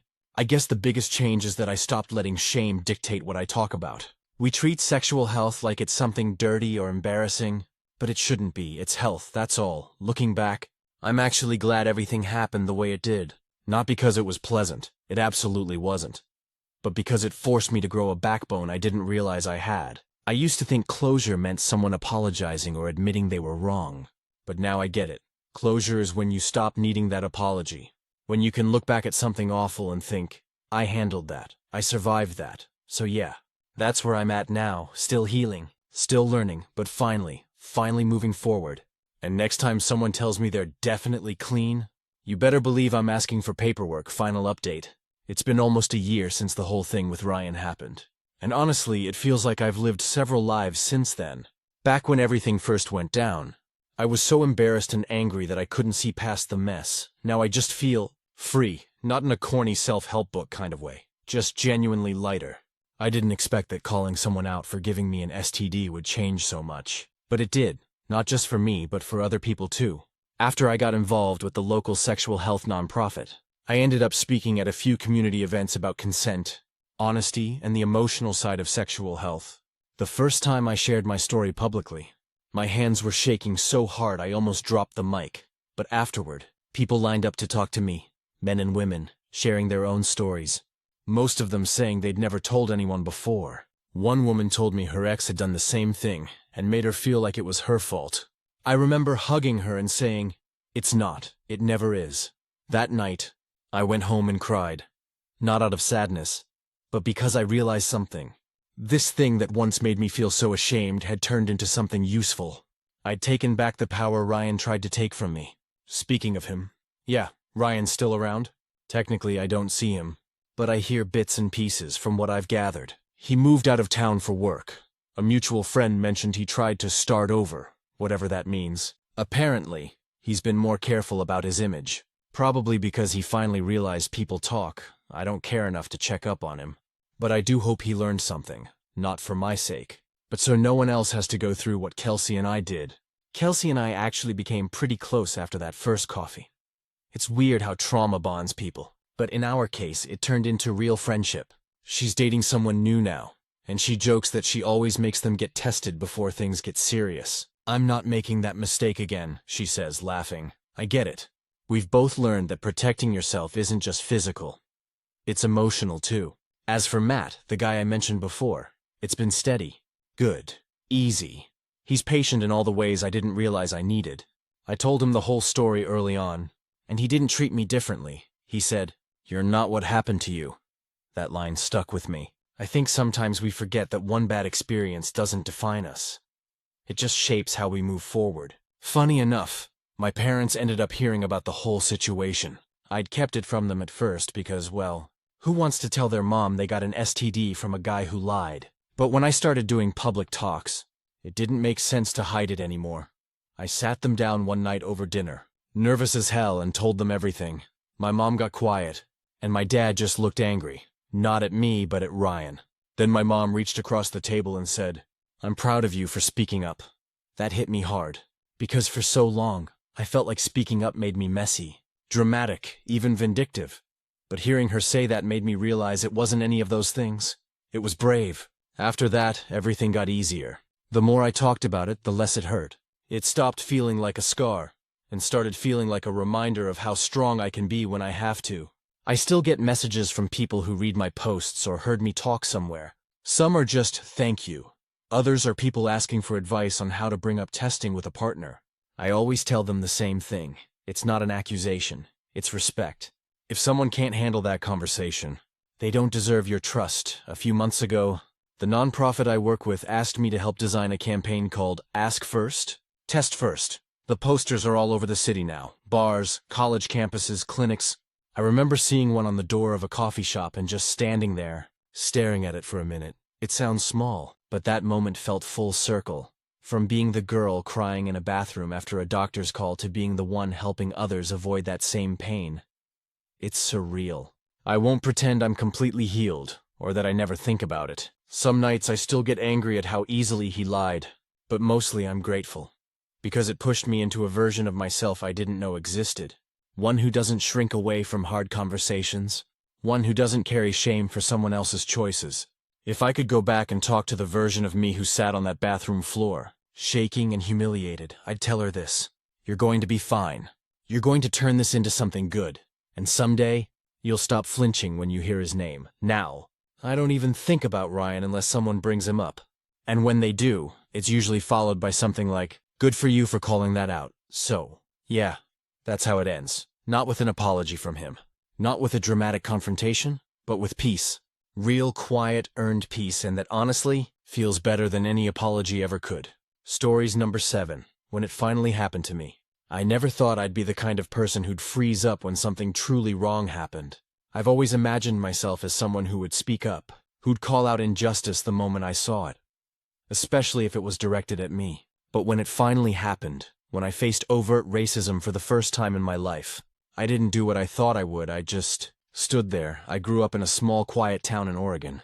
I was one of the few people of color in my high school. Half Filipino, half white, but it never really felt like a thing. Sure, there were jokes sometimes, mostly from ignorance rather than cruelty. Stuff like, oh, you must be good at math, or do you know kung fu? Dumb, but not hateful. I brushed it off because it felt easier to laugh along than make a scene. College was where I finally felt like I belonged somewhere more diverse. More aware, I met people who looked like me, people who didn't. No one cared, or at least, I thought no one cared. Now, years later, I'm 26, living in Seattle, working as a software developer. I rent a little apartment near the water with my girlfriend. Natalie, she's white, grew up in Michigan. Smart, kind, the kind of person who sees the good in everyone. We've been together for 3 years, and we've talked about everything. Except this, because I never had a this before. It happened 2 weekends ago.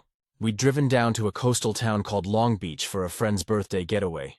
A group of us had rented an Airbnb near the shore. There were 8 of us. Me, Natalie, our friend group from college, Mason and his wife Ella, our buddy Chris, his girlfriend Hannah, and 2 other friends, Jen and Ryan. Everyone was chill. The kind of people you'd want to drink beer around a fire with. On the first night, we decided to head into town to grab dinner at this seafood place that Mason had read about. It was one of those family-run spots that had been around forever. Wood-paneled walls, taxidermy on the shelves, the smell of fried fish everywhere.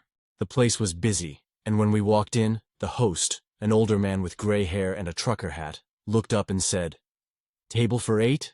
Mason nodded. The guy scribbled something on a pad and said, "Gonna be about 20 minutes. No big deal." We waited near the entrance, chatting. A few minutes later, another group walked in, all white, about the same size as ours. The host smiled at them, greeted them like old friends, and within a few minutes, he led them to a table. At first, I didn't think anything of it. Maybe they had a reservation, I told myself. But after a while, another couple came in, white again, and they got seated too. That's when Mason started to notice. He went up to the host and asked, "Hey man, just checking. How much longer for us?" The guy didn't even look up. "Told you. 20 minutes, Mason frowned. "Yeah. That was about 40 minutes ago." The host just shrugged.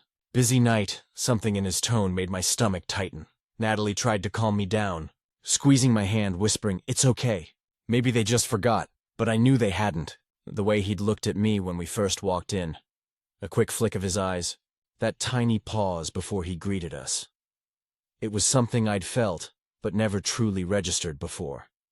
Finally, Mason pressed again, and the guy sighed dramatically. "Look, we're full, all right? You can wait, but I can't make tables appear out of thin air." And then, under his breath, he muttered, "Should have gone to your own kind of place."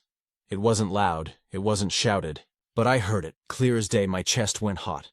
The world seemed to tilt slightly. I looked at Natalie. She'd heard it too. Her face went pale. Mason froze, like he couldn't believe what he just heard. I said quietly, "What did you just say?" The man smirked, shrugged, and said, "I didn't say nothing. You people always think someone's out to get you. You people." Those words hit me like a slap. For a second, no one moved. Then Mason, bless him, said, "All right, we're leaving," and turned to the group. Everyone followed without a word. As we walked out, the host called after us, "Yeah, you do that," and laughed. It wasn't the first time in history that something like that had happened, but it was the first time it happened to me. When we got outside, Natalie was furious. "I can't believe that just happened," she kept saying. "We should go back, report him, do something," Mason agreed, but I couldn't. I just stood there, staring at the streetlights, feeling this strange numbness. I wasn't angry, not yet. I was embarrassed, like somehow I'd done something wrong by existing in that space. We ended up eating at another place down the street, one that was warm and friendly and didn't make me feel like I didn't belong. Everyone tried to make the night normal again, but it wasn't. Every laugh felt forced. Every bite tasted wrong. When we got back to the Airbnb, I went outside alone. Natalie followed me after a few minutes and sat beside me on the porch. She asked softly, "What are you thinking about?" I said, "I'm thinking about how I didn't say anything." She put her hand on mine. "You don't have to carry that." "He was disgusting." "I know," I said, but I froze. I always thought I'd stand up for myself, that I'd call it out, demand respect. But when it finally happened, I just wanted to disappear. She looked at me with tears in her eyes and said, "You didn't deserve that." The next morning, the rest of the group wanted to post about it online, maybe leave a bad review. But I told them not to. I didn't want my name or face associated with it. I didn't want that man's voice to take up more space in my life. But ever since that night, I haven't been able to shake it. It's been sitting in my chest like a heavy stone. I keep replaying it. The look on his face, the tone of his voice, the way my silence made me feel small. I told my dad about it last night over the phone.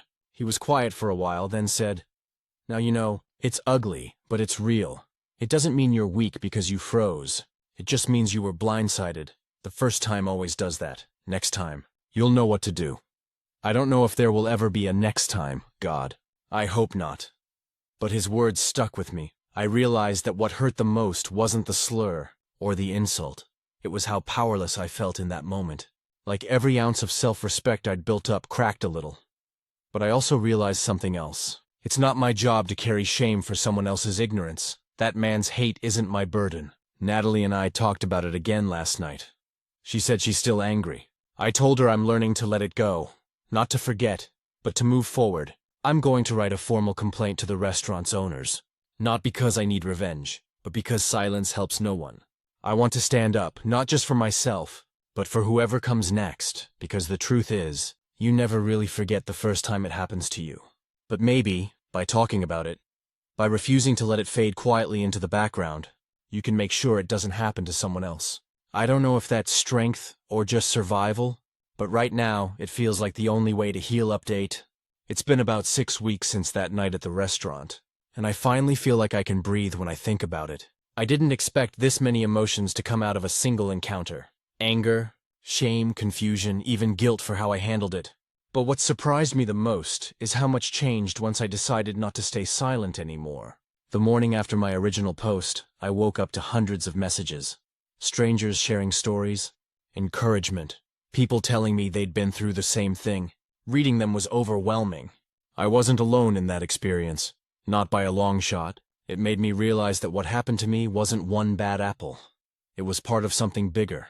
Something people just learn to swallow because it's easier than the confrontation that follows. After talking with Natalie again, I decided to follow through and file a formal complaint with the restaurant. I found their official website and sent an email to the listed address for management inquiries. I kept it straightforward. I explained the situation, included the date and time, and described what the host had said. I didn't ask for money or attention. I just said, "I think you should know how your employee treats people." I didn't expect a reply, but 2 days later I got one. It was from someone named Laura, the owner's daughter. She started the message with, "I am deeply sorry for what you experienced in our establishment." She explained that the host, whose name was Carl, had worked there for over 20 years, and that she'd already received other complaints about his behavior. Though, she admitted, never anything explicitly racist. She said she'd spoken to him directly, and when confronted, he didn't deny what happened. Instead, he apparently said something like, "If people can't take a joke, maybe they shouldn't come here." That was enough for her. She told me he was being let go immediately. I didn't feel relief when I read it, just emptiness, because firing him didn't erase what happened. It didn't undo the moment I froze. It didn't give me the satisfaction I thought I might feel. I wrote back and thanked her for handling it. But I told her I hoped she'd do more than just remove one man. I said, "This isn't just about a bad employee. It's about what kind of place you want your restaurant to be." She replied again the next day. She said she was going to hold staff training on discrimination and sensitivity. And she even asked if I'd be willing to share my experience anonymously in a written statement they could use during that session. I agreed. That's when something started to shift in me. For weeks after the incident, I'd felt trapped between two emotions, rage and silence. But writing that statement felt different. It wasn't anger. It was purpose. I described exactly how that night made me feel. How it didn't just ruin my dinner, but how it shook something I didn't even realize was fragile. My sense of belonging. I ended it with this line: "Racism doesn't always show up as violence. Sometimes it just sits across the counter and smirks while pretending to take your order." A week later, Laura sent me a short video clip of the training session with everyone's permission. There were about 15 employees sitting in a small room, listening as someone read my statement out loud. Some people nodded, some looked uncomfortable, but they were listening. That meant something. Natalie cried when she saw it. We talked that night for a long time about how helpless I'd felt at first, and she said something that stuck with me. "Sometimes the right reaction isn't in the moment, it's what you do after." That sentence changed everything. I've started talking to my parents more about their experiences, especially my mom's side of the family. She told me stories about being called names in the grocery store when she first moved to the States, and how she'd always just smiled through it because she was afraid of making things worse. I never knew that about her. I also opened up to my coworkers about what happened. One of them, Marcus, an older black guy I've worked with for years, told me something that hit me hard. He said, "Every person of color remembers their first time. You feel like your skin just became visible in a way it never was before. But what matters is what you do with that awareness." He's right. Over the past few weeks, I've started volunteering with a local advocacy group that does diversity training for small businesses. I didn't plan it. I just found myself reaching out after realizing how much that kind of education can help. I told them about my experience, and they invited me to join a few community sessions. The first time I spoke, I was terrified. My voice shook, and I felt exposed all over again. But afterward, an older woman came up to me. She was Native American, and said, "You telling that story helps us all breathe a little easier." That was the first time I smiled about any of this. As for the people I went to the restaurant with that night, our group chat has been more active than ever. Mason and Ella invited me and Natalie over for dinner last week. We talked about how weird that night was, how no one knew what to do in the moment, Mason said.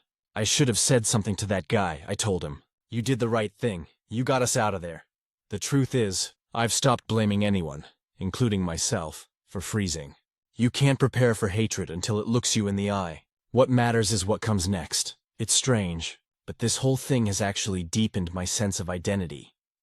I used to brush off comments or jokes, but now I see how those little things lead to moments like what happened at that restaurant, and I've promised myself I'll never stay quiet again. Whether it's directed at me or someone else. Last weekend, Natalie and I drove back to that same town. Not to the restaurant. I doubt I'll ever step foot in there again. But to the beach nearby, the sun was setting. The tide was low, and we just sat in silence, watching the waves. She asked, "Do you still think about it a lot?" I said, "Yeah, but not the way I used to."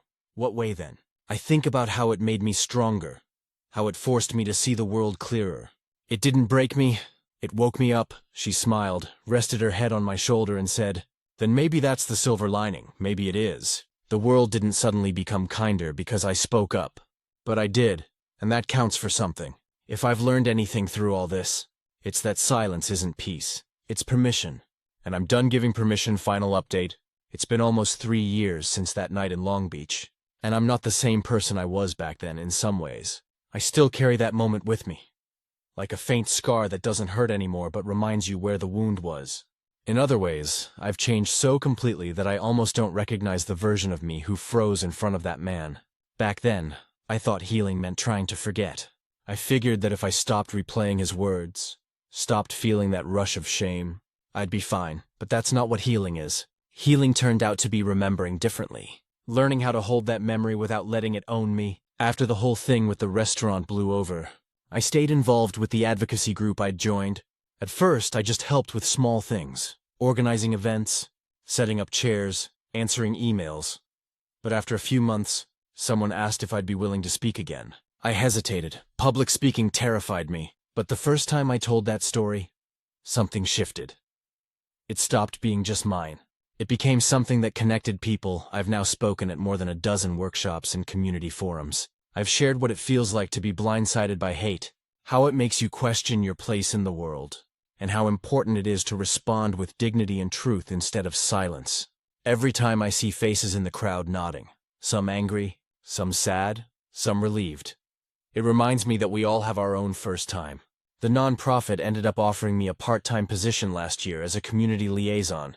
I still work as a developer during the day, but that role lets me do something that actually feeds my soul. We help small businesses build better workplace culture, do bias training, and hold open discussions. Sometimes I see owners roll their eyes at first, like they're just doing it to check a box, but by the end, a few of them always come up afterward to talk, to say they hadn't realized how deep some of these things go. That's what keeps me doing it. Change doesn't happen with grand gestures. It happens one uncomfortable conversation at a time. Natalie's been with me through all of it. After everything that happened, I think our relationship got stronger. She told me once that seeing me speak at those events made her see me in a completely new way. She said, "That guy at the restaurant thought he was making you small. He had no idea he was giving you a voice." I proposed to her last fall. We got married in July. Small ceremony, just family and close friends. Mason was my best man. Ella did a reading. My mom cried the entire time during the reception.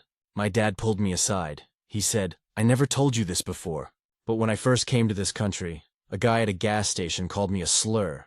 I just smiled and walked away. That night I promised myself that my kids wouldn't have to deal with that," I told him. "You kept your promise for as long as you could," he nodded.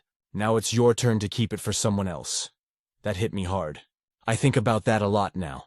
How every generation faces the same ugliness in different shapes, and how we each have to decide what to do with it.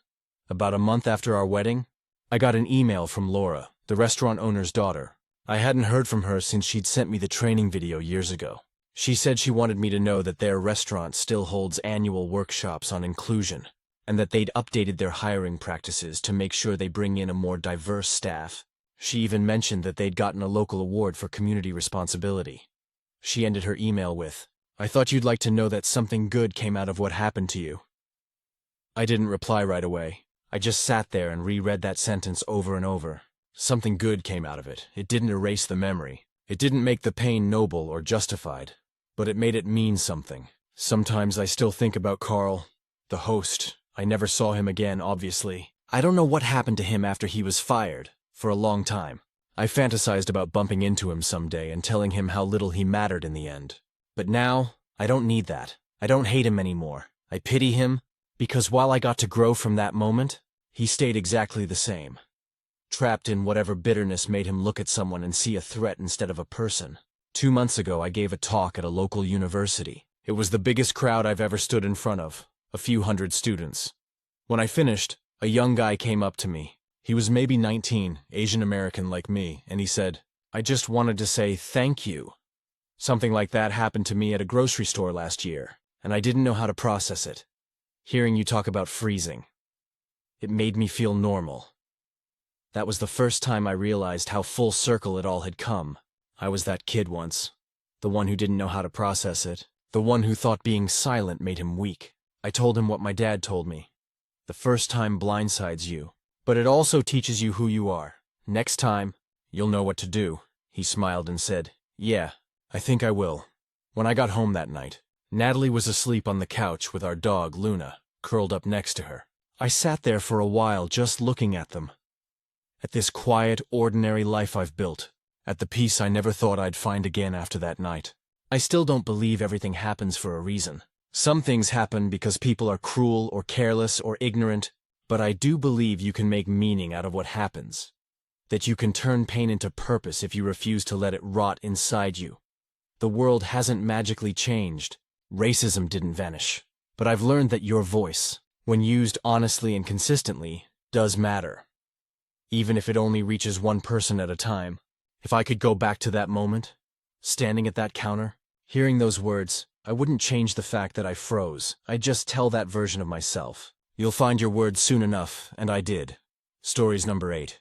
My wife lost her keys, and I suggested places to look. This whole thing started over something so dumb that it almost feels ridiculous writing it out now.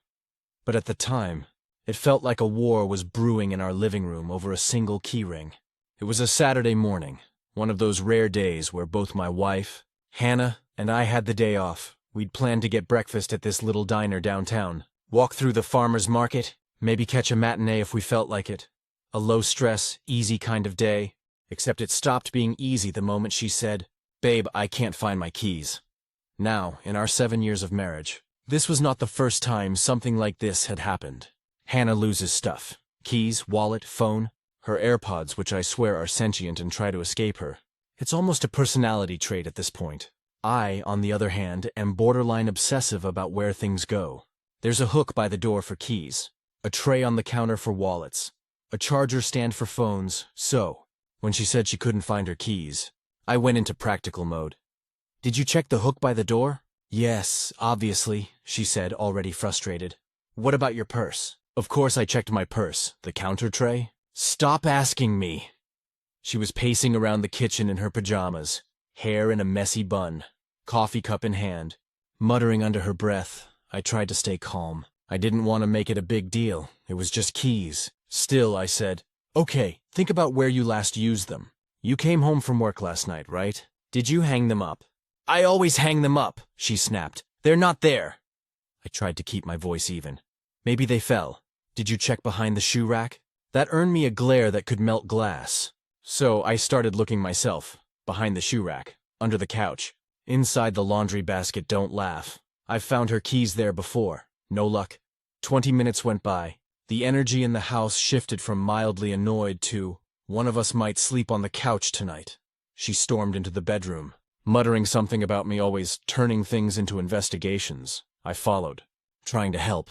Could they be in your coat pocket? Why do you always assume I didn't look? I'm not assuming anything.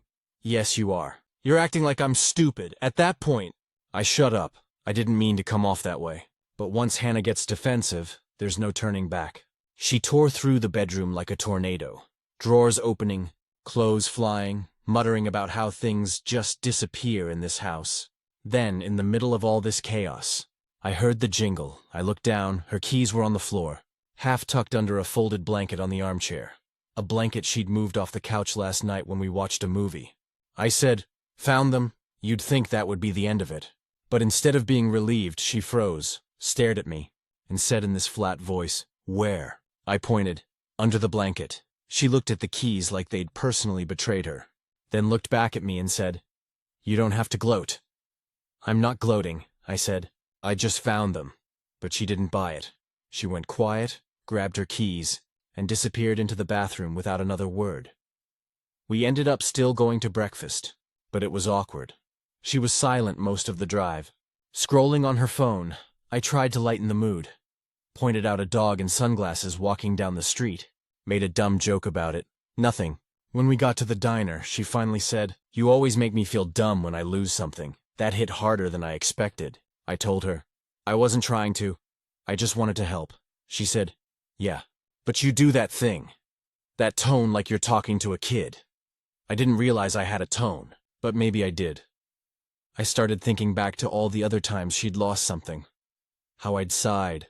How I'd said, "Well, if you just put it in the same spot every time." She wasn't wrong. The conversation sort of drifted after that. We ate breakfast mostly in silence. She eventually softened a little when I offered her the last piece of my French toast, her favorite, but I could tell she was still hurt. The rest of the day was kind of quiet. We went to the market, walked around, bought some fresh flowers, and talked a bit more normally. Still, I could feel the weird energy between us. That underlying tension where neither person is totally right or totally wrong. That night, while we were getting ready for bed, I said, "I'm sorry if I came off like a jerk earlier." She looked up from her phone and said, "Thanks. I know you're trying to help, but sometimes I just need to freak out without feeling judged." That actually made sense. We ended up talking for another hour about communication and how sometimes being helpful can accidentally feel condescending. She said, "You're always trying to fix things, but sometimes I just need to be frustrated for a minute." It wasn't some huge blow-up or dramatic moment, just one of those quiet realizations that kind of shifts how you see your partner. Now, whenever something goes missing, which still happens, I don't immediately start listing possible locations. I just ask, "Want help or want me to stay out of it?" Most of the time she laughs and says, "Stay out of it." Sometimes she asks for help, and weirdly enough, that small change has saved us a ton of stupid arguments. We even joke about it now. The other day, she couldn't find her phone and she said, "Don't you dare suggest a single place to look." I grinned. Not a word. Then she found it, sitting right on the counter in plain sight. She looked at me, sighed and said, "Okay, maybe sometimes I could use a hint." I just smiled and said, "I'll keep that in mind." It's been about 8 months since the key incident. And it's funny how something so small ended up changing the way Hannah and I communicate in our marriage. Back then, it felt like just another silly argument that would blow over. And it did, technically. But it also ended up exposing this weird dynamic we hadn't really noticed before. I realized after that morning that Hannah wasn't mad about the keys. Not really. She was mad about the pattern. The way I'd rush to fix things. The way I'd treat every lost item like a puzzle I had to solve. It made her feel incompetent, even if that wasn't my intention. For the first couple of weeks after, I tried to be hyper-aware of it. I'd stop myself mid-sentence whenever she misplaced something. If she was frustrated about her phone or couldn't remember where she put the grocery list, I'd bite my tongue and ask, "Do you want help or do you want to figure it out?" It became kind of a running bit between us. Sometimes, when she was searching for something, she'd say, "Don't you dare go into detective mode, Sherlock." Other times she'd laugh and toss me her purse and say, "Fine, help me look, genius." It sounds dumb, but that little joke started to repair something. The biggest surprise, though, came about 2 months later when I lost something. My wallet. I'd been running late for work, couldn't find it anywhere. Tore through the house like a maniac. I checked the counters, the coffee table, the kitchen, even the fridge, don't ask. I was getting irritated. And Hannah walked in, calm as ever, holding her coffee. She said, "Do you want help or do you want to figure it out?" That made me stop in my tracks. I just looked at her and laughed. Okay, you've been waiting to use that." She grinned and said, "Maybe a little." Then, without me even asking, she started helping, checking coat pockets. Under the mail pile. She wasn't condescending. She wasn't sighing or saying, "I told you so." She was just there. And then she found it, wedged between 2 couch cushions. I said, "Thank you." And she smiled and said, "See? I don't need to be Sherlock to find stuff." We both cracked up. It was such a small, human moment, but it completely flipped something in my head. I realized how easily we both fall into patterns in relationships. One person becomes the fixer, the other becomes the mess. It's not even intentional. It's just the roles you naturally slip into over time. But once you notice it, it's hard to unsee. Around that time, we also started couples counseling. Not because of the key thing specifically, but because we'd both agreed we wanted to communicate better in general. Between work stress, family drama, and everything else, we'd been snapping at each other more than usual. Our therapist, Susan, is this incredibly patient woman in her 50s who's equal parts kind and blunt. During one of the early sessions, she said something that's stuck with me ever since. The urge to fix comes from love. But love doesn't always need to fix. Sometimes it just needs to witness. That line hit me like a brick. Because yeah, that's exactly what I'd been doing. Every time Hannah got upset, I'd jump in like a firefighter trying to put out a blaze, when sometimes all she wanted was for me to sit next to her and say, "That sucks." So I started practicing that, not just with lost keys, but with everything. If she had a bad day at work, instead of saying, "You should talk to your boss," or "Maybe try doing X next time," I'd just say, "That sounds awful. I'm sorry you had to deal with that." And that alone seemed to calm her down more than any solution ever did. In turn, she started being more patient with me when I got frustrated, which, it turns out, I do more often than I realized. She pointed out that I get annoyed when things don't go as planned, especially when I can't control them. That stung a little, but she wasn't wrong. Fast forward a few months, and we'd gotten into this new rhythm. Softer, more deliberate. We even made small changes around the house to help with the chaos. I installed a key rack by both the front and back doors. We each have a tray for our essentials and a little hook for our lanyards. It's small stuff, but it made a difference. Then, one evening in late summer, Hannah came home from work looking worn out. She tossed her bag on the couch and said, "You know what I did today? Spent 30 minutes looking for my work badge." I laughed and said, "Did you find it?" "Yeah," she said, smiling. "It was in the pocket of my lunch bag." I was so ready to blame the universe. We both laughed. Then she added, "But you know what? I didn't freak out about it this time. I just took a breath and retraced my steps." That made me proud in this quiet, stupid way, because it wasn't really about the keys or the badge. It was about how much calmer we'd both become in dealing with little frustrations.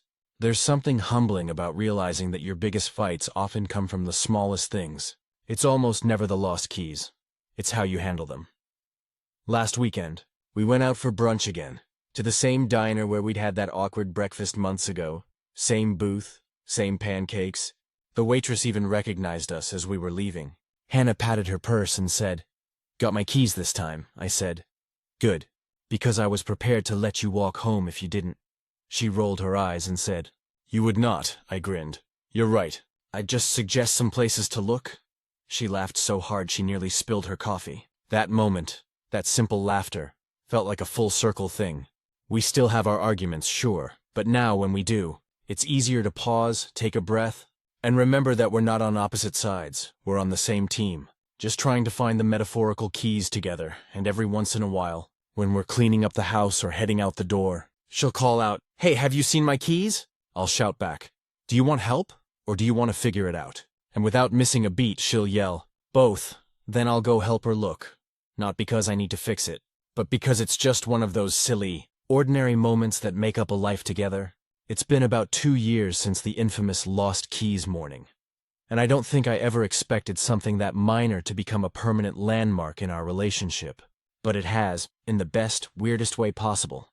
If our marriage had chapters, that moment would be the one where the tone shifts. Not because of the fight itself, but because it forced us to finally look at how we were communicating.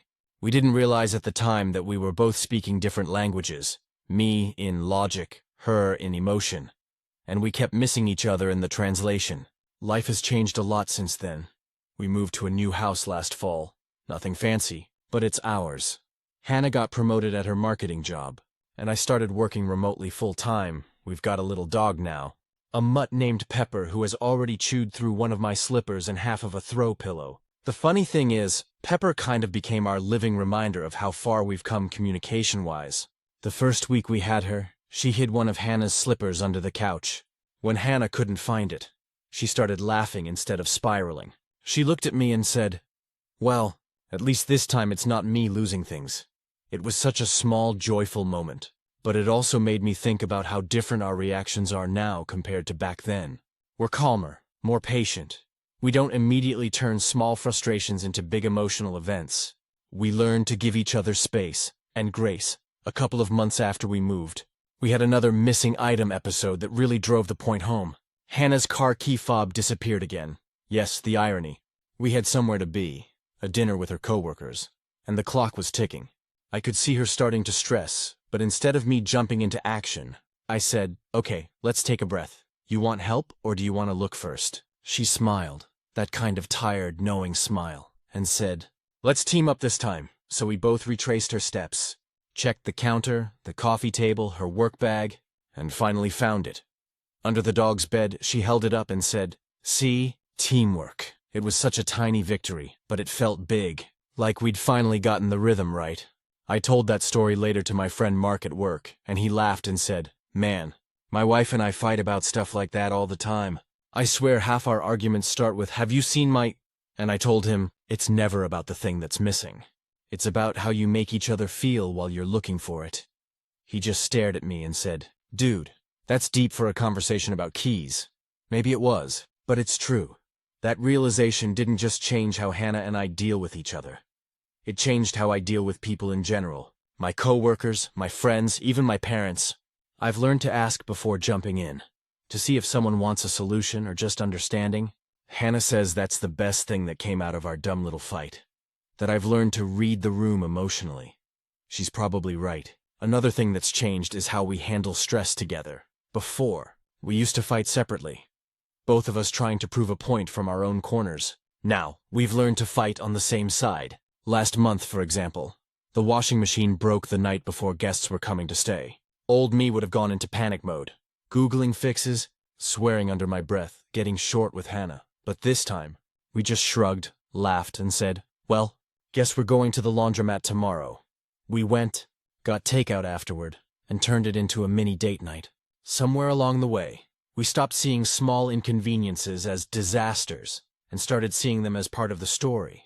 One of the sweetest moments happened recently when Hannah's younger sister, Emily, came over for dinner. She was venting about her boyfriend, how they'd had a stupid fight because he made her feel dumb when she lost her phone. I saw Hannah glance at me, then back at her sister, and say, "You know, it's never about the thing. It's about feeling like someone's on your team." That floored me. It was the exact realization we'd both learned the hard way, now coming out of her mouth calm and wise. Emily just blinked and said, "Wow, that's actually really good advice." And Hannah said, "Yeah, learned that one the hard way, over a pair of lost keys." We all laughed, and I swear in that moment I could feel just how far we'd come from the tense, awkward silence of that morning 2 years ago. Now it's kind of become a tradition between us. Whenever we misplace something, we don't get frustrated, we'll say keys moment, our code for take a breath. It's not that serious. We've even started saying it outside of lost stuff situations. When something small goes wrong, traffic, a delay, a burnt dinner, one of us will say keys moment as a reminder to stay calm and connected. It sounds corny, but it works. The other day, we were leaving the house for brunch, and she patted her pockets and said, "Oh no, Before she could finish, I grinned and said, keys moment? She laughed and said, nope, got them right here, see? Growth. We both cracked up standing there in the doorway. And I thought about how many fights start, because people forget that they're supposed to be on the same side, that they're supposed to help each other, not keep score.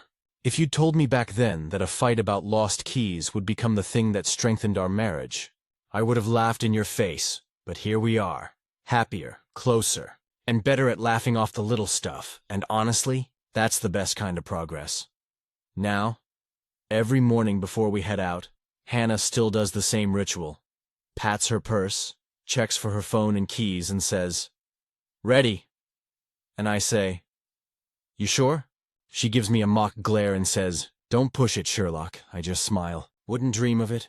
Then we lock the door, hand in hand, ready to face the day, together. Stories number 9. If you're not rich, you're a slave. I used to roll my eyes at people who said that. If you're not rich, you're a slave. It sounded like something a guy in sunglasses would yell into a TikTok camera before selling you a crypto course. But lately, I've been starting to think they weren't entirely wrong. I'm 32, living in Phoenix. And I've been grinding since I was 16. I've done everything. Fast food, warehouse, customer service, retail, delivery driving, office admin, and now I work remote for a logistics company that tracks commercial fleets. I make about $58K a year, which used to sound good when I was broke. Now it just feels like barely surviving with a slightly nicer couch. Every day is the same. I wake up, log on, push numbers around on spreadsheets, answer emails from clients who treat me like I personally delayed their shipments, then shut the laptop and sit there in silence for a second before realizing it's already dark out. Then I scroll through DoorDash, trying to decide which overpriced meal I'll eat in front of my TV. It's not that I hate my job, it's fine. My boss, Erica, is actually decent. She's one of those women who worked her way up from nothing, so she's strict but fair. My coworkers are fine too. It's the whole system that feels rotten.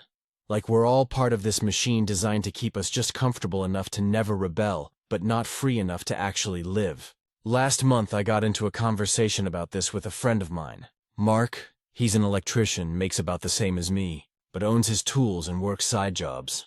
We were sitting at his garage drinking cheap beer, when he said, man, look around. You think any of us are really free? We rent everything. Our homes, our time, our attention. We don't even own the hours we're awake. That hit harder than I wanted to admit. Because it's true. Every time I get a paycheck, it's gone within days. Rent, car payment, groceries, insurance, utilities. I save maybe $200 a month if nothing goes wrong. One emergency, and I'm right back to zero. Meanwhile, I see people online. Trust fund kids, startup founders, influencers, talking about financial freedom like it's just a mindset, like the only thing separating me from generational wealth is the number of vision boards I make. A few weeks ago, the company held an all-hands meeting. The CEO, a guy named Preston who probably spends more on one vacation than I make in a year, started talking about company culture and gratitude for opportunities. He said, we're all part of a family here, and families work together for success. That word, family, bothered me. Families don't threaten to cut you off if you take too many sick days. Families don't send you emails about time optimization. Families don't fire people right before the holidays to adjust staffing levels. After the meeting, I was so frustrated I took a walk around my neighborhood. Every house looked the same, stucco walls, gravel yards, cars with expired inspection stickers. I saw a dad unloading groceries from a minivan while his kid tugged on his sleeve. Asking him to play, the dad said, not now, buddy. I'm tired. I don't know why, but that moment hit me. It was like watching my own future play out. Working just enough to stay afloat. Too drained to live. I called my mom that night. She's in her late 50s, works at a school cafeteria. She's been doing it for 20 years. I asked her if she ever feels like life's just one long shift you can't clock out of. She laughed and said, honey, that's just adulthood. Then she added, be grateful you have a job. Some people would kill for one. That's the line, isn't it? Be grateful. Be grateful to be overworked, underpaid, and disposable. Be grateful for the illusion of stability. I started reading about the FIRE movement, financial independence, retire early, and the more I looked into it, the more it felt like a cult for people who already have money. Like, sure, I'd love to invest $3,000 a month in index funds. I'd also love to not spend half my paycheck on rent. I used to think rich people were just lucky. Now I think they're lucky and protected, the game's rigged for them. The rest of us are just NPCs keeping it running. We go to work, pay taxes, consume products, keep quiet. There's this moment every night around 1 a.m. when I'm lying in bed scrolling through Reddit or YouTube, and I feel this quiet panic. It's not loud, not dramatic, just a low hum in the back of my mind whispering, is this really it? Last week I was driving home and saw a billboard that said, "Work hard, dream big." I laughed out loud, because I do work hard. And my dreams, they're not even big anymore. I just want to own something. A home, a week off without guilt, the ability to breathe without calculating the cost. But here's the thing. I don't think being rich automatically makes you free either. I've met rich people who are miserable, trapped by their own greed, constantly chasing more because enough stopped existing for them. Maybe everyone's enslaved to something, money, image, routine. Still, I can't shake the feeling that for most of us, the system was built to keep us tired. Tired people don't fight. Tired people don't question. Tired people just keep clocking in. Sometimes I fantasize about quitting everything, selling my stuff, buying a van, just disappearing, living cheap somewhere rural, working odd jobs, sleeping under a different sky. But then I think about health insurance, savings, the fact that life punishes people who step off the treadmill. So I stay, like everyone else. Maybe that's what it means to be a modern slave. Not chains and whips, just contracts, passwords, bills, and the illusion of choice. Every morning I wake up, stretch, and stare at the laptop that pays my rent. Then I log on and pretend it's normal. And maybe that's the saddest part. It is normal. It's been a few months since I wrote that post, and I've been thinking a lot about what I said. About being a slave to the system. About feeling stuck. About how money decides how much of your life you actually get to live. I didn't expect that post to get much attention, but it blew up. The comments were a mix of empathy, anger, and straight-up existential dread. A few people told me to stop whining and work harder, but most just said, "Yeah, man, same." That phrase stuck with me more than anything. Same, because that's really what it is, isn't it? Everyone's tired. Everyone's drowning in a slightly different pool. After I posted, I started making small changes, not because I thought I could escape capitalism overnight, but because I realized I couldn't keep living like I was waiting for something to change. No one was coming to save me, no company, no raise, no miracle investment, just me. So I stopped trying to buy my way out of misery. I canceled half my subscriptions, started cooking more, sold a bunch of junk I didn't need. I got my car refinanced to lower the payments and paid off one of my credit cards. For the first time in my adult life, I actually saw my savings account grow. Slowly but still. It was something, but the real shift happened at work. We got a new VP named Brad. Classic corporate guy. Shiny teeth, LinkedIn buzzwords, all that. He started revamping company culture, which basically meant mandatory productivity meetings and talk about mindset alignment. One day, during one of those meetings, he said something like, "We're all entrepreneurs of our own time. The only limits are the ones we create, and I swear." Something in me snapped a little. I didn't say anything then, but that line simmered in my brain all week. Because no, Brad, the limit isn't my mindset. It's the rent, it's inflation, it's the fact that my paycheck hasn't grown in 3 years. But everything else has doubled. The next week, I had my quarterly check-in with Erica, my boss. I told her straight up that I was burnt out. Not in a dramatic way, just honestly, I said. I can't keep pretending this workload is normal. She looked tired too. She leaned back and said, "You're not wrong. None of this is normal, but the higher-ups don't care unless something breaks." I asked her if she ever felt trapped. She smiled sadly and said, "Every day. But I've got 2 kids and a mortgage, so I show up?" That hit me, because she wasn't being cynical, just real. Everyone has their own invisible chain. That night, I started researching remote freelance work, copywriting, data entry, marketing, anything I could do on my own terms. I built a small portfolio, reached out to some clients, and within a month, I landed 2 small contracts. The money wasn't huge, but it was mine. It didn't come with meetings or fake pep talks. It came from actual effort that I chose to put in. I've been doing that on the side since. And the crazy thing is, it's made me realize how capable I actually am. When you work a job where your effort and reward never match up, you start to forget your own value. Now I see that being free isn't just about money. It's about leverage. The ability to say no without your life falling apart. A few weeks ago, Mark, the electrician friend, told me he quit his full-time job and started his own small business. He said he finally hit the point where he was done making someone else rich. "It's terrifying," he said, "but at least the terror's mine." That line stuck with me too. So, I've been saving up, not a ton, but enough to give myself options. My plan is to quit my job within the year, not to become a millionaire or run off to Bali or whatever. Just to build something small and sustainable, something that doesn't make me feel like a cog. I know I'll still be part of the system. You can't really escape it unless you're born rich. But I can at least stop letting it eat every piece of me. I've also started volunteering at a local community space that teaches financial literacy and small business basics. Most of the people who show up are like me. Working-class adults who never learned how money actually works because no one taught us. The first time I went, I expected lectures about 401ks and investments. But the guy running it, Luis, said something simple. Money is a tool. You either learn to use it, or someone uses you with it. That's when I realized maybe I'm not as powerless as I thought. The world's still unfair, no doubt. The rich still make the rules. But I've stopped seeing myself as just another victim of it. I'm still working, still saving, still hustling, but now it's for me. Some nights, I still feel that old hopelessness creeping in. That sense that life is just work until you die. But then I think about how far I've come since writing that first post. Back then, I was angry at everything and everyone. Now I'm just aware. And awareness, it turns out, is its own kind of freedom. The system still sucks. I still think wealth inequality is a slow, quiet form of slavery, but I don't feel like a slave anymore. Not because I escaped it, but because I stopped worshipping it. And for now, that's enough. Final update. It's been just over a year since I wrote that last update, and a lot has changed. Some of it planned, most of it not. But I can honestly say I'm not the same person who wrote that first post about feeling like a slave to the system. I finally quit my job, that logistics company I'd been at for years, the one that kept squeezing more work out of us while pretending it was a family. I walked away from it. It wasn't some dramatic movie moment. I didn't slam my laptop shut or tell anyone off. I just sent a polite resignation email, packed up my things, and logged off one last time.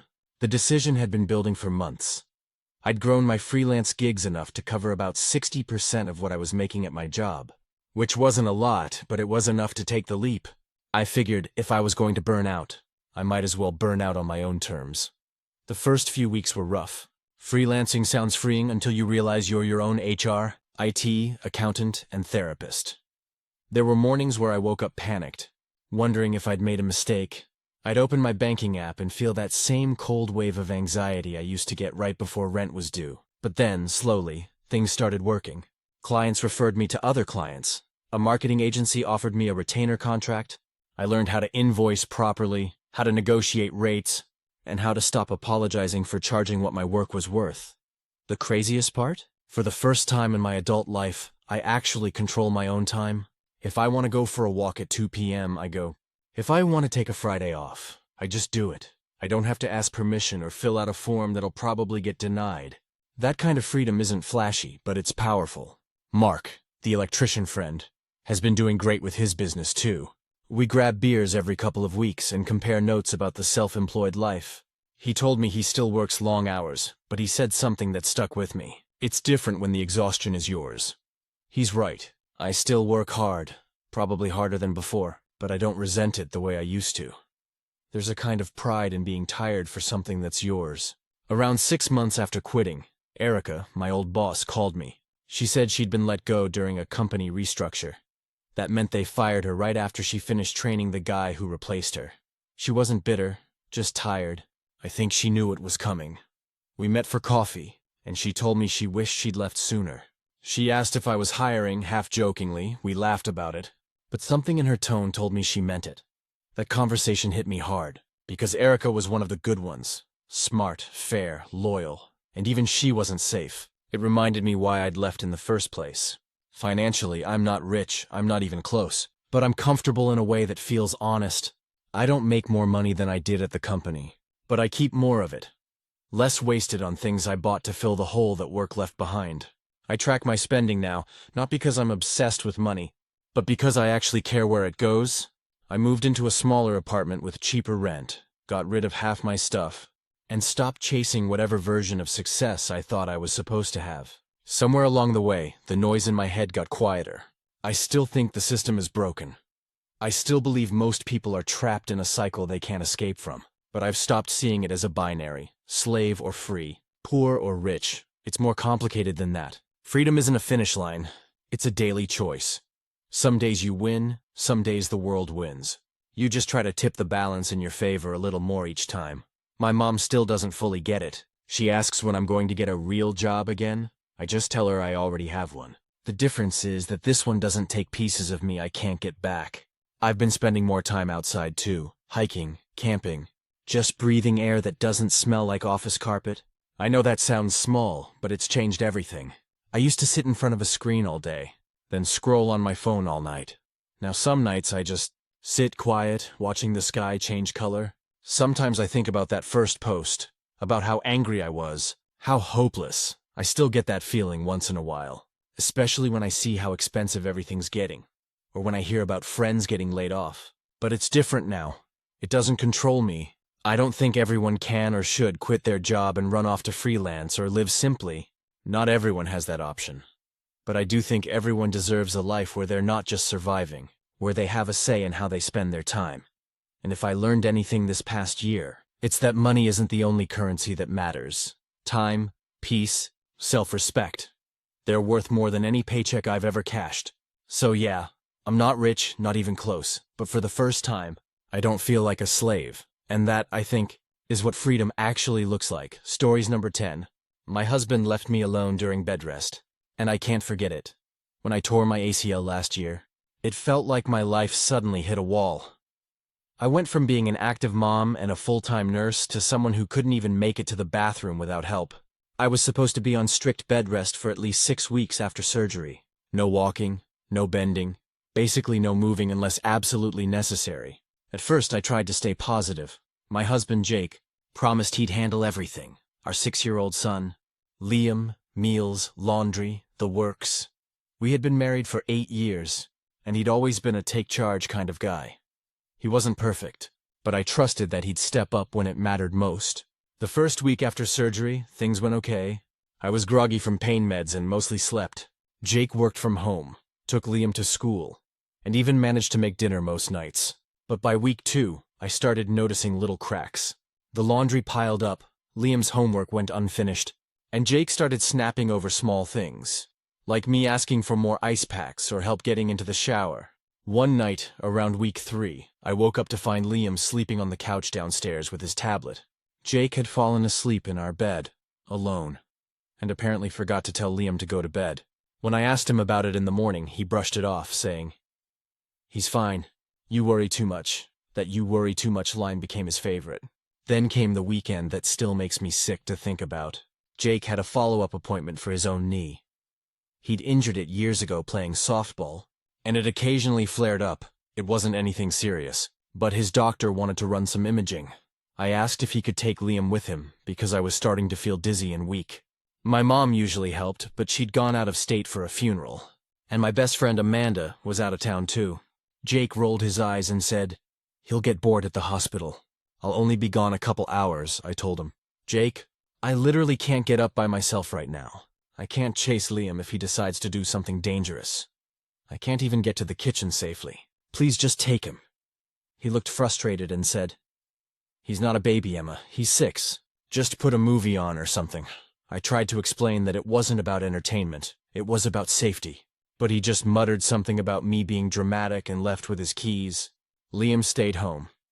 At first, he was fine, sitting on the bed next to me, watching cartoons, but maybe an hour later, he said he wanted a snack. I told him to grab something easy like fruit snacks or a banana. He went downstairs, and I could hear the pantry door open. Then silence. A few seconds later, a crash.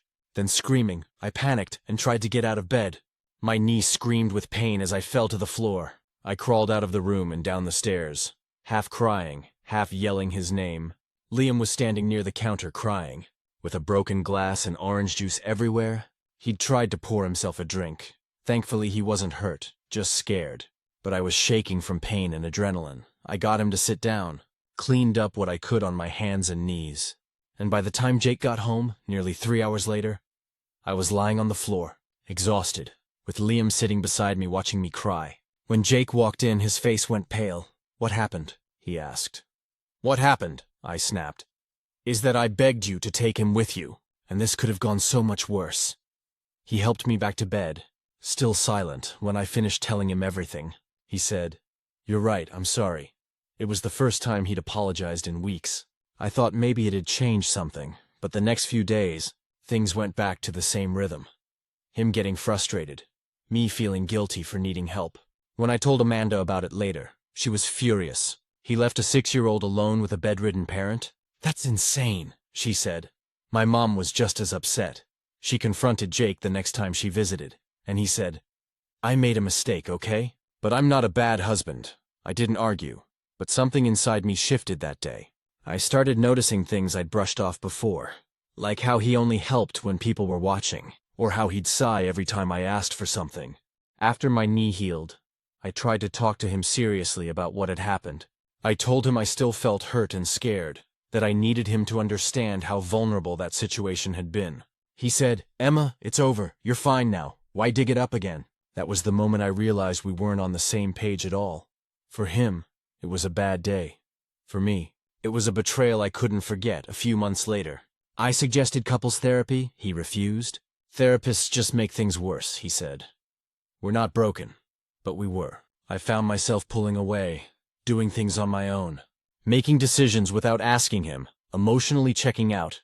I wasn't even sure I loved him the same way anymore. Then, one night, Liam got sick with a stomach bug. He threw up all over his bed.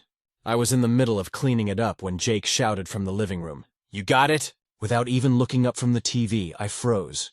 I realized I was back to doing everything alone, even when I wasn't supposed to be. The next day, I made an appointment with a therapist. Just for me, I didn't tell him. I needed to talk to someone, to make sense of the resentment that had taken root. It's been 6 months since then. Jake still doesn't know half of what I told my therapist. About how that day changed how I saw him. About how I can't shake the image of lying on the floor, helpless while our son cried. I haven't left him. Not yet. But I also haven't stopped thinking about what kind of life I want Liam to see modeled. Because it's not just about the glass of orange juice or the fall. It's about knowing the person who promised to protect you couldn't be bothered to take a small inconvenience seriously. And maybe that says everything I need to know. Update. It's been nearly a year since the orange juice incident, and honestly, things have been complicated. I knew at the time that I couldn't just let it slide, but I also didn't know how to push Jake without creating a huge fight. Something I'd been avoiding for months. After my knee fully healed, I tried a few different approaches. I started asking for small things. Him making Liam breakfast, helping with homework, doing laundry. Things that shouldn't have been monumental. Most of the time, it felt like pulling teeth. Every request came with a sigh or an eye roll. Every complaint from me was met with defensiveness. "I'm doing my best," or "You're overreacting," eventually. I realized I couldn't keep relying on subtle hints or passive-aggressive remarks. Liam deserved better. I deserved better. So one evening, after dinner, I sat Jake down. Liam was in the other room, playing quietly, thankfully distracted. "Jake, we need to talk about last year," I started, trying to keep my voice steady. He looked up from his phone and said, "Emma, I thought we already talked about that. It's over. You're fine now." I shook my head. "No, Jake, we didn't. You left our son with me while I was on bed rest, and that could have been serious. I didn't tell you how unsafe it felt. I didn't tell you how scared I was for both of us, and honestly, I've been holding this inside for months." He frowned. "Emma, I made a mistake. I said I'm sorry. You need to let it go." "I can't just let it go," I said, finally letting the frustration break through. "It's not about the apology, it's about accountability. You need to understand what that did to me. What it did to us as a family. I felt completely abandoned, and it's not the first time I've felt like I'm handling everything alone." He was silent. For the first time in months, I saw something shift in his eyes. Not anger, not frustration, but hesitation. I didn't realize. He started slowly. "I mean, I knew you were limited, but I didn't think—" "You didn't think," I cut in, voice trembling. "Exactly. You didn't think about the danger. You didn't think about my pain. You didn't think about Liam. That's the problem, Jake. You don't think—" The room was tense.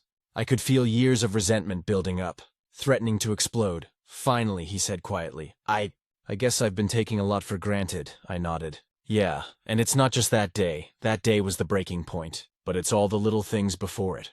The sighs, the eye rolls, the refusal to help unless it's convenient. I've been keeping score for months, Jake. I've been drowning while pretending I'm fine. He ran his hands through his hair and sat back, visibly uncomfortable. For the first time, I felt like he actually saw me. I don't want to lose you, he admitted. Or Liam, I've been shitty, I can't undo it. But I want to try. I looked at him and felt a flicker of hope. Trying means more than words, Jake. I need actions.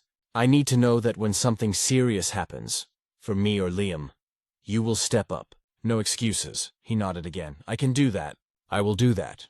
Over the next few months, things started to change, slowly, but noticeably. He started helping more consistently, not just the easy tasks, but the things that actually mattered. Doctor appointments, bedtime routines, even just listening when I expressed concerns. Liam seemed happier too. He noticed the difference in how we worked as a team. Therapy helped. I found a counselor who worked with both couples and individuals. Through those sessions, I learned to express my feelings without fear of judgment, and Jake learned to listen without becoming defensive. It wasn't magic. There were setbacks, arguments, and days I still felt completely exhausted. But the trajectory was positive. One particularly rough week, I had a flare-up of knee pain, and Jake didn't hesitate. He canceled his plans, rearranged his work schedule, and stayed home with Liam for 2 days. I realized then that this was a turning point. He wasn't perfect, but he was finally showing me that he could prioritize family over convenience. By the end of the year, we both agreed on a plan. Regular check-ins about household responsibilities, shared calendar updates for appointments, and a rule that emergencies meant immediate response without argument. Simple maybe, but life-changing for us. Liam, of course, didn't fully understand everything that happened, but he does know that both of us are there for him.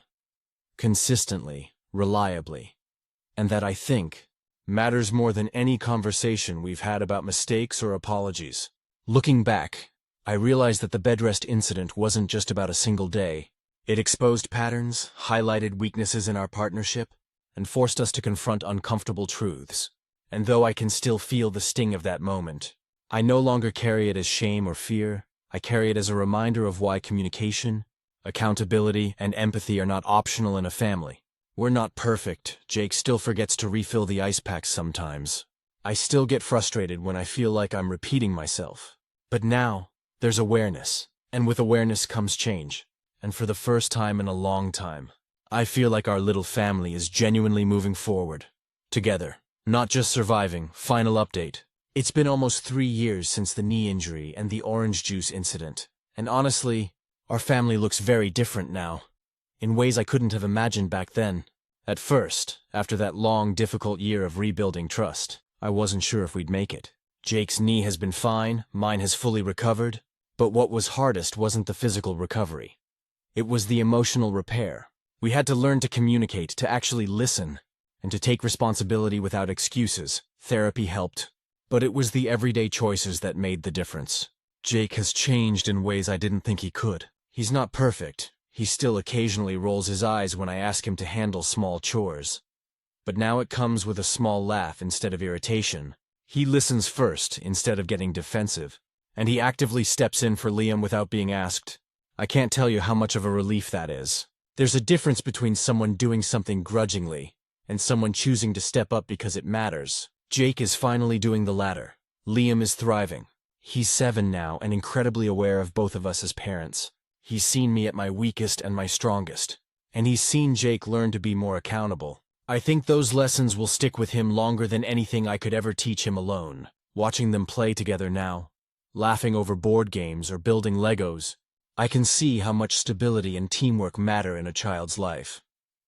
Our relationship isn't perfect. There are still moments when I feel the old frustration creeping in.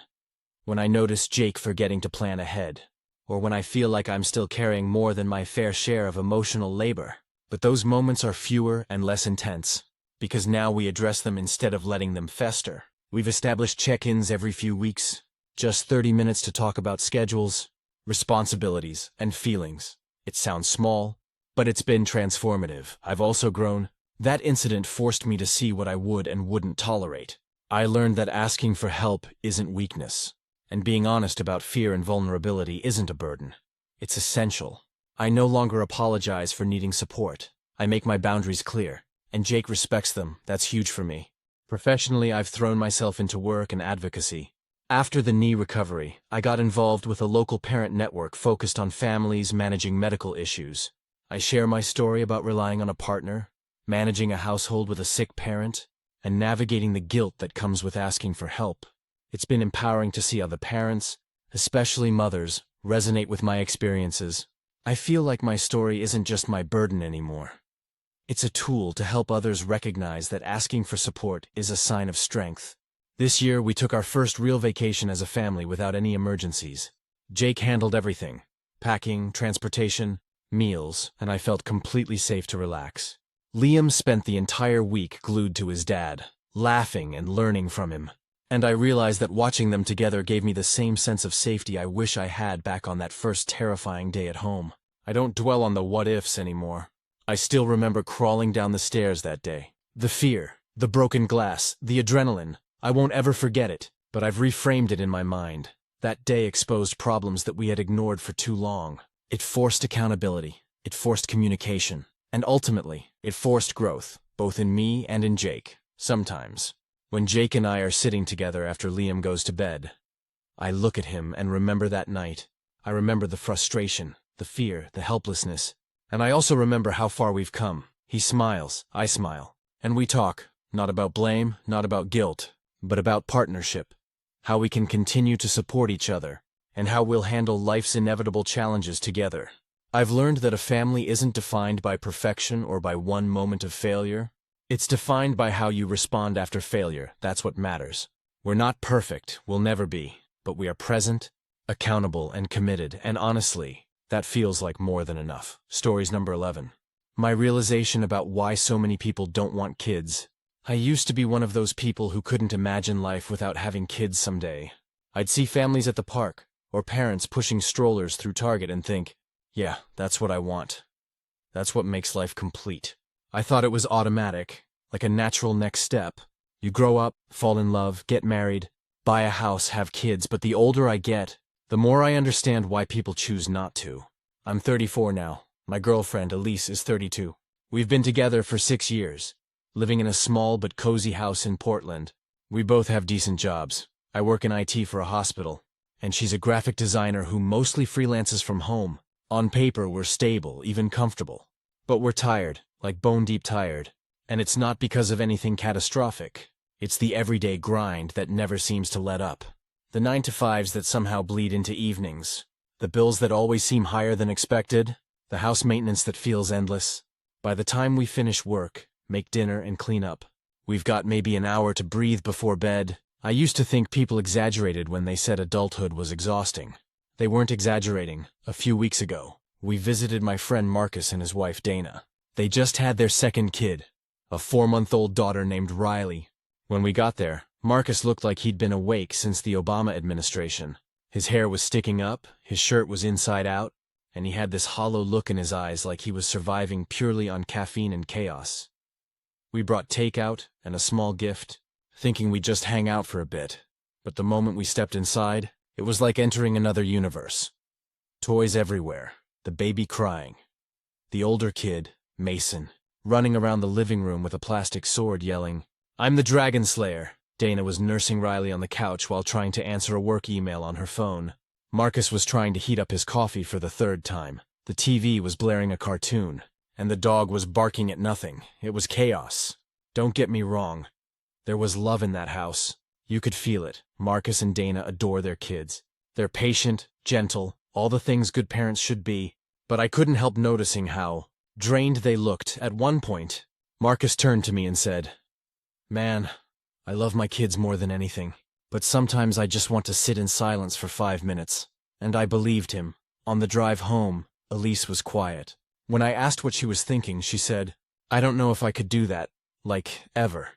It wasn't judgmental. It was more like she'd just had this moment of realization. And I got it, I really did. When we got home, we just sat on the couch in silence for a while. No screaming kids, no toys, no interruptions. Just quiet. Then she said, "You ever notice how parents never look rested? Like ever?" I laughed, but it hit me too. I started thinking about my coworkers with kids. the way they always looked half alive. The constant mentions of how tired they were, how expensive everything was, how hard it was to find time for themselves. It wasn't that they didn't love their kids. They did, but they looked like they were enduring life, not living it. For the next few weeks, the thought stuck with me.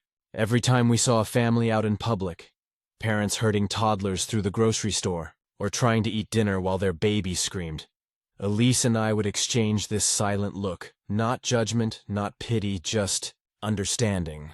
We started talking about it more openly. Elise said, I don't think I want to give up my freedom. I like being able to sleep in on Sundays or book a spontaneous trip or go for a walk without worrying about nap schedules. And I said, yeah, and I like having money left over at the end of the month. It felt weird saying it out loud. For years, I thought not wanting kids was selfish, that it meant you were missing some fundamental part of being human. But now it feels more like a form of self-awareness. My parents had me when they were 24. I remember them always being stressed, always arguing about money, always tired. I used to think that was just how adulthood worked, that everyone lived in a constant state of exhaustion and sacrifice. But now I see that they didn't have to. They just didn't know there was another way. Last month, Elise's mom came to visit, and of course the topic came up over dinner. She said, "You two have been together for a while now. Any plans for grandkids?" Elise and I exchanged that silent look again. I said gently, "Honestly, we're not sure kids are in the cards for us." Her mom blinked, clearly surprised. "Oh, you'll change your mind," she said. "Everyone does once they hit their 30s, Elise said. "I'm in my 30s, and I haven't changed my mind yet." The room got awkwardly quiet. Later that night, we talked about it again. Elise said, "Why do people take it so personally when you say you don't want kids?" "Like it's an attack on their choices," I said. "Because they want to believe there's only one right path. And if someone chooses differently, it makes them question their own." She nodded slowly. "That's sad." "It is. I've also started noticing how society just assumes everyone will have kids. Like it's a given. Ads, conversations, even random strangers will say stuff like, 'You'll understand when you have kids.' It's this quiet pressure that hangs over everything. But I don't think happiness has to come from parenthood. Some people are fulfilled by it, sure, but others find it in travel, art, work, friendships, peace, or just breathing room. A few weeks ago, Elise and I took a weekend trip to the coast. We slept in, walked along the beach, drank coffee while watching the waves, and just talked about life. At one point, we saw a family struggling to set up a tent while their toddler screamed in protest. Elise leaned over and whispered, "That could be us right now." I laughed and said, "We'd be the ones crying." And that's when it really hit me. This, our quiet, simple, flexible life, this is enough. Maybe it's not the traditional path. Maybe it's not what my parents envisioned when they thought about their grandkids. But it's peaceful. It's ours. We still get asked about it. At holidays, weddings, random get-togethers. "So, when are you two having kids?" has become the grown-up version of, "What do you want to be when you grow up?" And I've stopped feeling guilty about saying, "We're not," because now when I picture our future, I don't see chaos and noise and exhaustion. I see slow mornings, road trips, late-night conversations, and a house that's full, not of kids, but of calm. I used to think people without kids were missing something. Now I think they just found something else. Something quieter, maybe smaller, but just as meaningful. Maybe that's what getting older really means. Not settling down, not giving up, just understanding what actually makes you happy. And realizing it doesn't have to look like anyone else's version of it. And honestly, that realization feels like the first time in my life I've really grown up. Update. It's been about 7 months since I first wrote about my realization. That maybe having kids just wasn't for me and Elise. I didn't expect the reaction it got when I posted it. Some people agreed wholeheartedly. Others thought I was being short-sighted. And a few told me I'd regret it one day. Honestly, I wasn't trying to convince anyone of anything. I just wanted to process what had been sitting in my head for a long time. Since then, a lot has changed, both externally and internally. Elise and I are still together, stronger than ever, actually. But these past few months have tested that in ways I didn't see coming. After that first post, things started to ripple through our families. Elise's mom called her 2 days later and said, "So, you really meant that? No kids?" It wasn't confrontational, but it was one of those loaded mom questions that sounds gentle, but is full of subtext. Elise told her, "Yes, we really meant it." That conversation ended with an awkward, "We'll talk later." Meanwhile, my parents took a different approach. Silence, which in my family is somehow worse than confrontation. My mom has always been very traditional. She had me at 24, my sister at 27, and has been waiting for grandbaby news since Elise and I hit our 3rd anniversary. When I called to tell her about a big work promotion instead, she said, "That's great, honey. I'm proud of you. So, any other exciting news?" I could hear the disappointment behind her voice when I said, "No, not really. For a while, that guilt crept back in. It's hard not to internalize that sense of you're supposed to. Every time a friend announced a pregnancy on Facebook or posted those glowing maternity photos, I'd feel this weird twinge, not jealousy exactly, but something like doubt. Like maybe I was opting out of a human experience I was meant to have.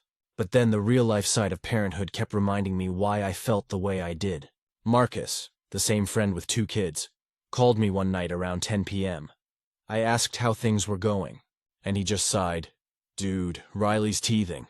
Mason's got an ear infection and Dana's working late. I've had 2 hours of sleep and my dinner was a handful of goldfish crackers." He wasn't complaining, just venting. But after we hung up, I turned to Elise and said, "We made the right call, still. Things weren't all smooth sailing around the holidays. Elise's mom invited us over for Christmas dinner. Everything was fine until dessert. When Elise's cousin Tara, who's pregnant with her 3rd, said something like, 'I can't imagine life without kids. It must be so empty.' The room went quiet. Elise's fork froze mid-air. Her mom tried to smooth it over, but Elise just calmly said, 'Actually, it's pretty full, just in different ways.' That was the first time I'd seen her really stand up for our choice. And I was proud, and a little surprised, at how steady she was. Later, in the car, she said, 'You know what's funny? I don't even get mad anymore. I just feel bad that people think life can only look one way.' The longer we've lived with this decision, the more at peace we've become. We started using our extra time and money to do things that fill us up. We renovated our backyard, built a little garden, added a fire pit, and turned the old shed into Elise's art studio. On weekends, we take long drives with no destination, just music and snacks. Sometimes we camp. Sometimes we just wander into small towns and explore antique shops. A few months ago, we adopted a dog, a rescue named Cooper. He's this big, clumsy golden retriever who sheds like crazy but somehow makes the house feel warmer. People joke that he's our starter child, but honestly, he's enough. Elise laughs and says, "See? He drools, he wakes us up early, he destroys shoes." We basically got the toddler experience, minus the college fund. There was one moment that solidified everything for me. We were at a coffee shop downtown on a Saturday morning, sitting by the window watching the rain. A couple with 2 little kids came in, one screaming because his muffin broke, the other spilling hot chocolate all over the floor. The parents looked utterly defeated. Elise leaned over and whispered, "Do you ever think we'll regret not doing that?" I thought about it for a minute. Then I said, "Honestly, I think I'd regret not being this happy more." She smiled and squeezed my hand. We both know people change. Maybe one day, 10 years from now, something will shift. Maybe we'll foster or adopt, or get involved in some way that isn't biological parenthood. But for now, this is right for us. One of my coworkers, Laura, who's in her late 40s, told me something that stuck. When you don't have kids, people think you're selfish. But when you're older, and happy, and still traveling, and still living your life, they call you lucky. The trick is just surviving everyone's judgment until then. That hit deep. So yeah, 7 months later, I'm realizing this choice isn't about rejecting parenthood. It's about choosing peace, choosing to live intentionally. Not just by default. Elise and I are happy. We're not missing out on love. We just found it in different places. In quiet mornings, road trips, laughter with friends, and a golden retriever who thinks he's human. And maybe that's the real secret of adulthood.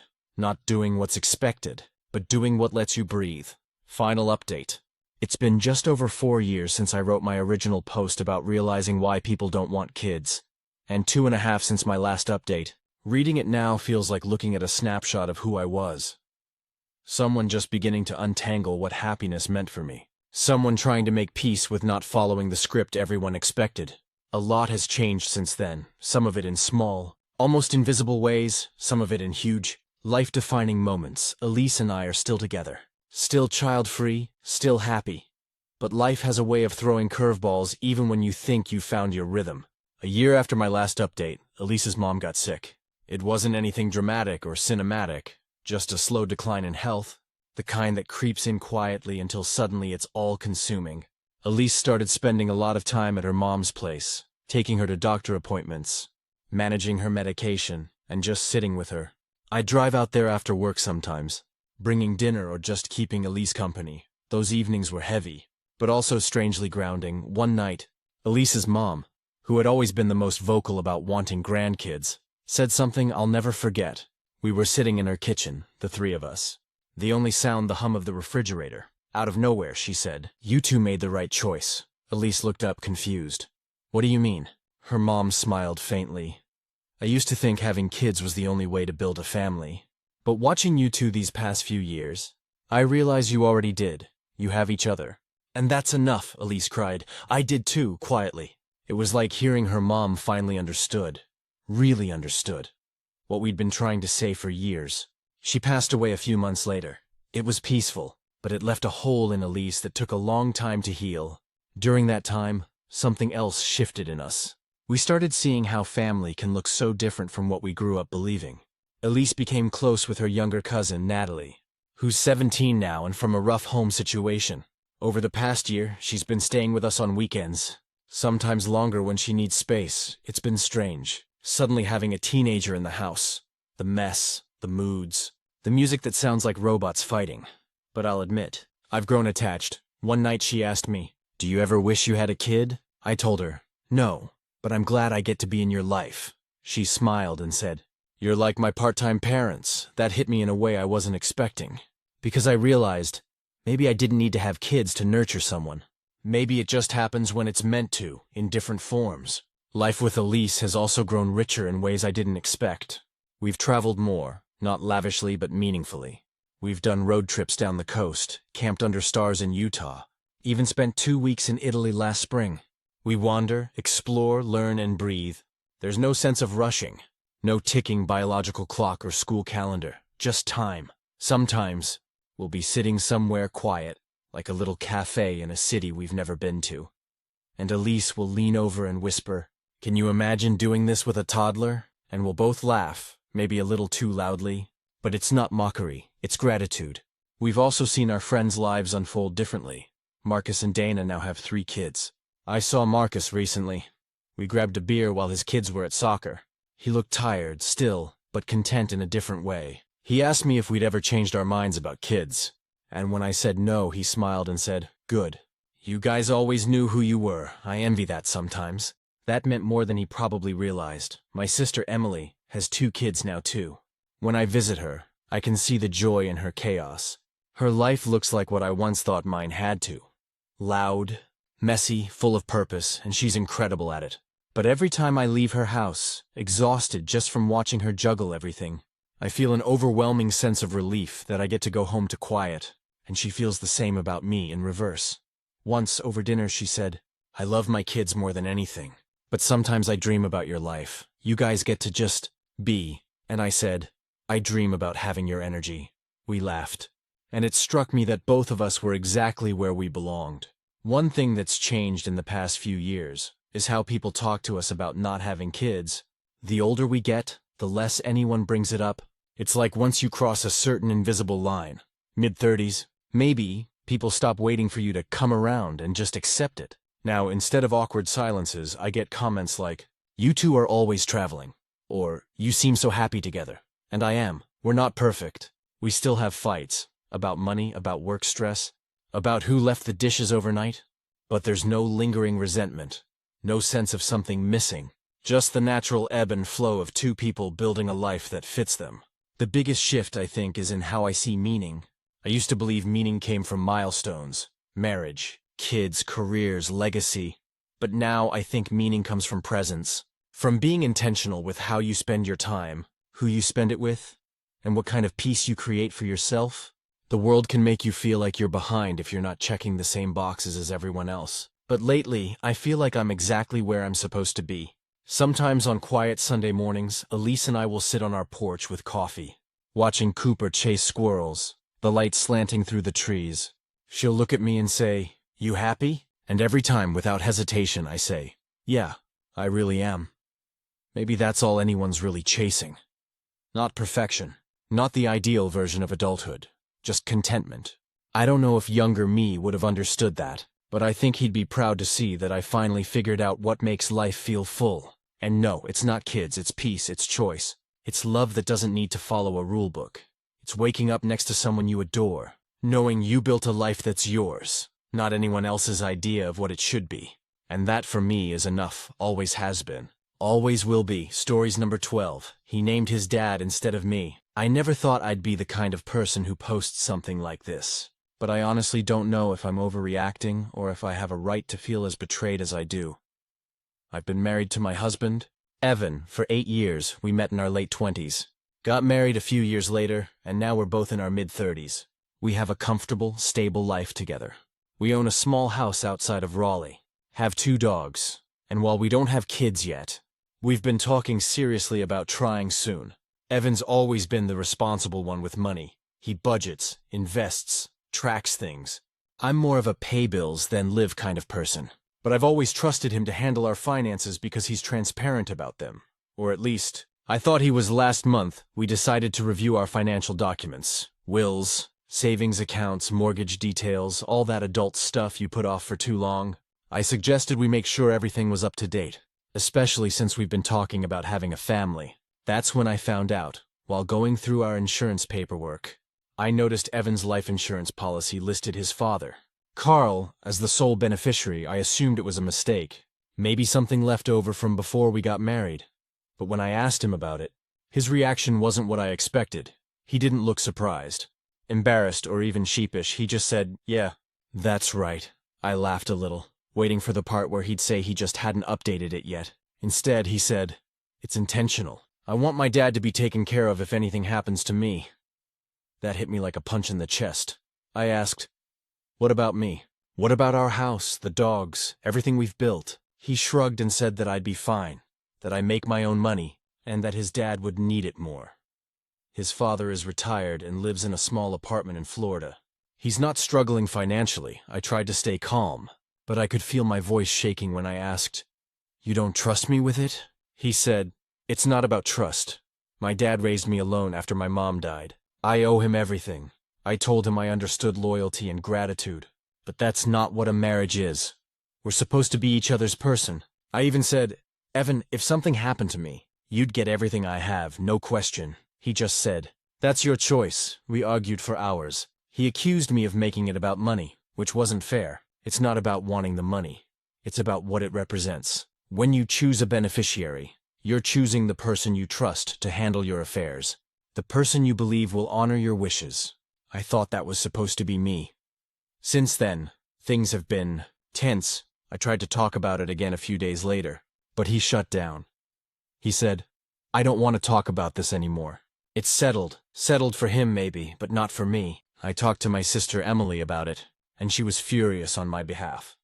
She said if her husband ever did that, she'd question their entire relationship. But when I mentioned it to my mom, she told me to pick my battles and not let money come between us. She said, "Men can be sentimental about their parents. Let him have this." But that's the thing.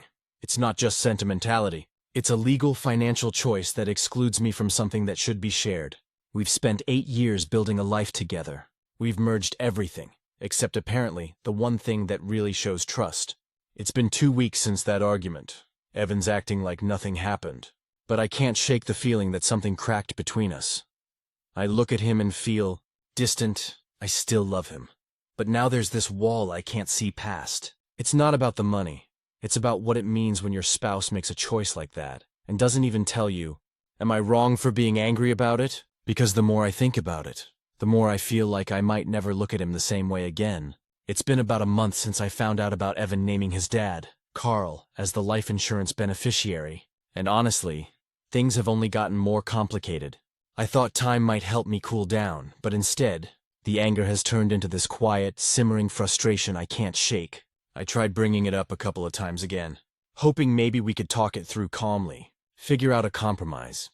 Each time Evan brushed me off with some variation of, "We don't need to argue about it. It's already done." That line has become almost unbearable because it feels like he's saying my feelings don't matter, that my sense of security doesn't matter, that 8 years of marriage don't matter. A week ago, I decided to push a little harder. I sat him down at the kitchen table and said, "Look, this isn't about being greedy. It's about respect and trust. If I die tomorrow, I want you to be able to take care of our life together without worrying about legal loopholes or whether my money goes where I intended, and I want that same trust from you." He stared at me and sighed. "I get that, but my dad is the only family I have left. He's old. I want to make sure he's secure," I told him. "I understand wanting to care for your dad, but there are ways to do that don't exclude me entirely. You could set up a trust for him, make him a partial beneficiary, or give him a gift now. But making him the sole beneficiary of a policy, meant to support the person you're building a life with? That's not okay." He didn't argue this time. He just leaned back, rubbed his eyes, and said, "I don't know. I've always thought about my dad first." That hit me harder than I expected. Because yes, I understand loyalty. But marriage is supposed to come after loyalty to parents in terms of shared life decisions. If my role as his spouse can be dismissed so casually, what does that say about the foundation of our relationship? I confided in my sister. Emily, again, she was livid. She said, "Monica, you've spent 8 years with this man. He's actively choosing his dad over you." That's not a gray area. I appreciated her support, but I still felt trapped. I didn't want to escalate into ultimatums. I'm not a vindictive person. But I couldn't let it slide either. Then there's the subtle shift at home. Evan hasn't changed the beneficiary yet. So every time I see the policy document, it's like a punch to the gut. He's withdrawn emotionally, maybe sensing my anger, maybe avoiding confrontation. Either way, the intimacy in our marriage is suffering. The little jokes, the small gestures, even casual conversations feel strained. It's like there's a wedge between us, and I can't get past it. I've started reading about couples dealing with inheritance issues and life insurance disputes. Some say it's normal for people to leave policies to their parents, especially if they grew up without one parent or feel indebted. But most of those cases involve communication, not unilateral decisions that exclude your spouse entirely. Communication is what's missing here. Even our friends have started noticing. My friend Laura mentioned the tension at a dinner we attended last weekend. Evan brushed it off as work stress. But Laura looked at me and whispered, "I can see it. Don't ignore this, Monica." I haven't, but confronting it hasn't been easy either. I don't want to end up resentful or building a wall permanently between us. But I also can't just pretend it's fine. This isn't about money. It's about respect, partnership, and feeling like my place in his life actually matters. I'm thinking of speaking with a financial planner or an attorney, not to threaten him, but to see what options there are to protect our shared life legally while still respecting his desire to care for his dad. I hope it doesn't come to that, but I need some clarity. I still love Evan, but I feel like a part of our relationship has been fractured, and I don't know how to mend it without him acknowledging what this really means to me. I'm not sure if it's possible to fully recover from something like this without a major shift in trust. It's been about 3 months since my last update, and after a lot of reflection and some serious conversations, things have started to settle, though not without a lot of hard work on both sides. I think we're finally at a place where I can see a path forward, even if it took a while to get here. After that month of simmering frustration, I realized I needed to take a step back before things got worse. Constantly arguing and stewing wasn't helping, and the wedge between us was growing. I spent some time journaling, thinking about what I really wanted, not just from Evan, but from our marriage in general. I came to the conclusion that this wasn't about money. It was about trust, mutual respect, and shared priorities. Once I framed it that way, I knew I had to push for a real solution. I scheduled a meeting with a local financial advisor, mostly to understand our options. I didn't tell Evan initially because I wanted to go in armed with facts rather than emotions. I wanted to know exactly what it would mean if we changed beneficiaries, set up trusts, or divided things differently. After the meeting, I had a clearer picture and felt more confident approaching him again.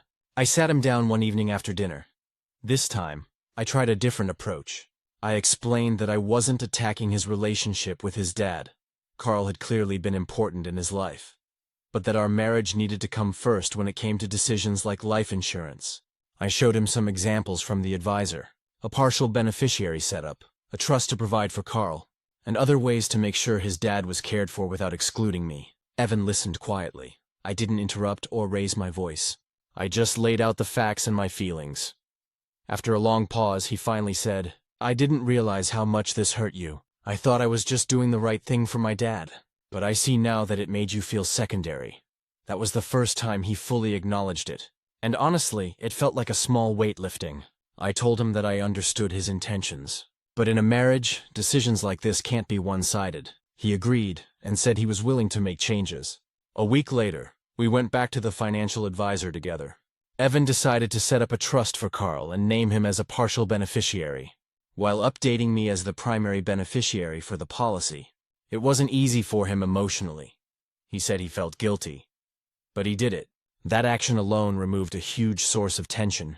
For the first time in months, I felt like we were back on the same team. Since then, our relationship has improved in ways I didn't expect. We've been communicating more openly about finances, expectations, and our future together. There's still occasional friction. Of course, no marriage is perfect, but I no longer feel like there's a wall between us. I feel respected, valued, and included in major decisions again. This experience taught me a few things. 1. Financial decisions in a marriage aren't just about money. They're about trust and partnership. 2. Silence and avoidance only make problems worse. You have to confront the issues, even if it's uncomfortable. And 3. Sometimes people don't realize the impact of their actions until you calmly explain it and give them a chance to make it right. Evan and I are now talking seriously about starting a family, something that felt impossible just a few months ago when trust was shaken. We've been more intentional about planning, setting joint goals, and discussing what we both want for the future.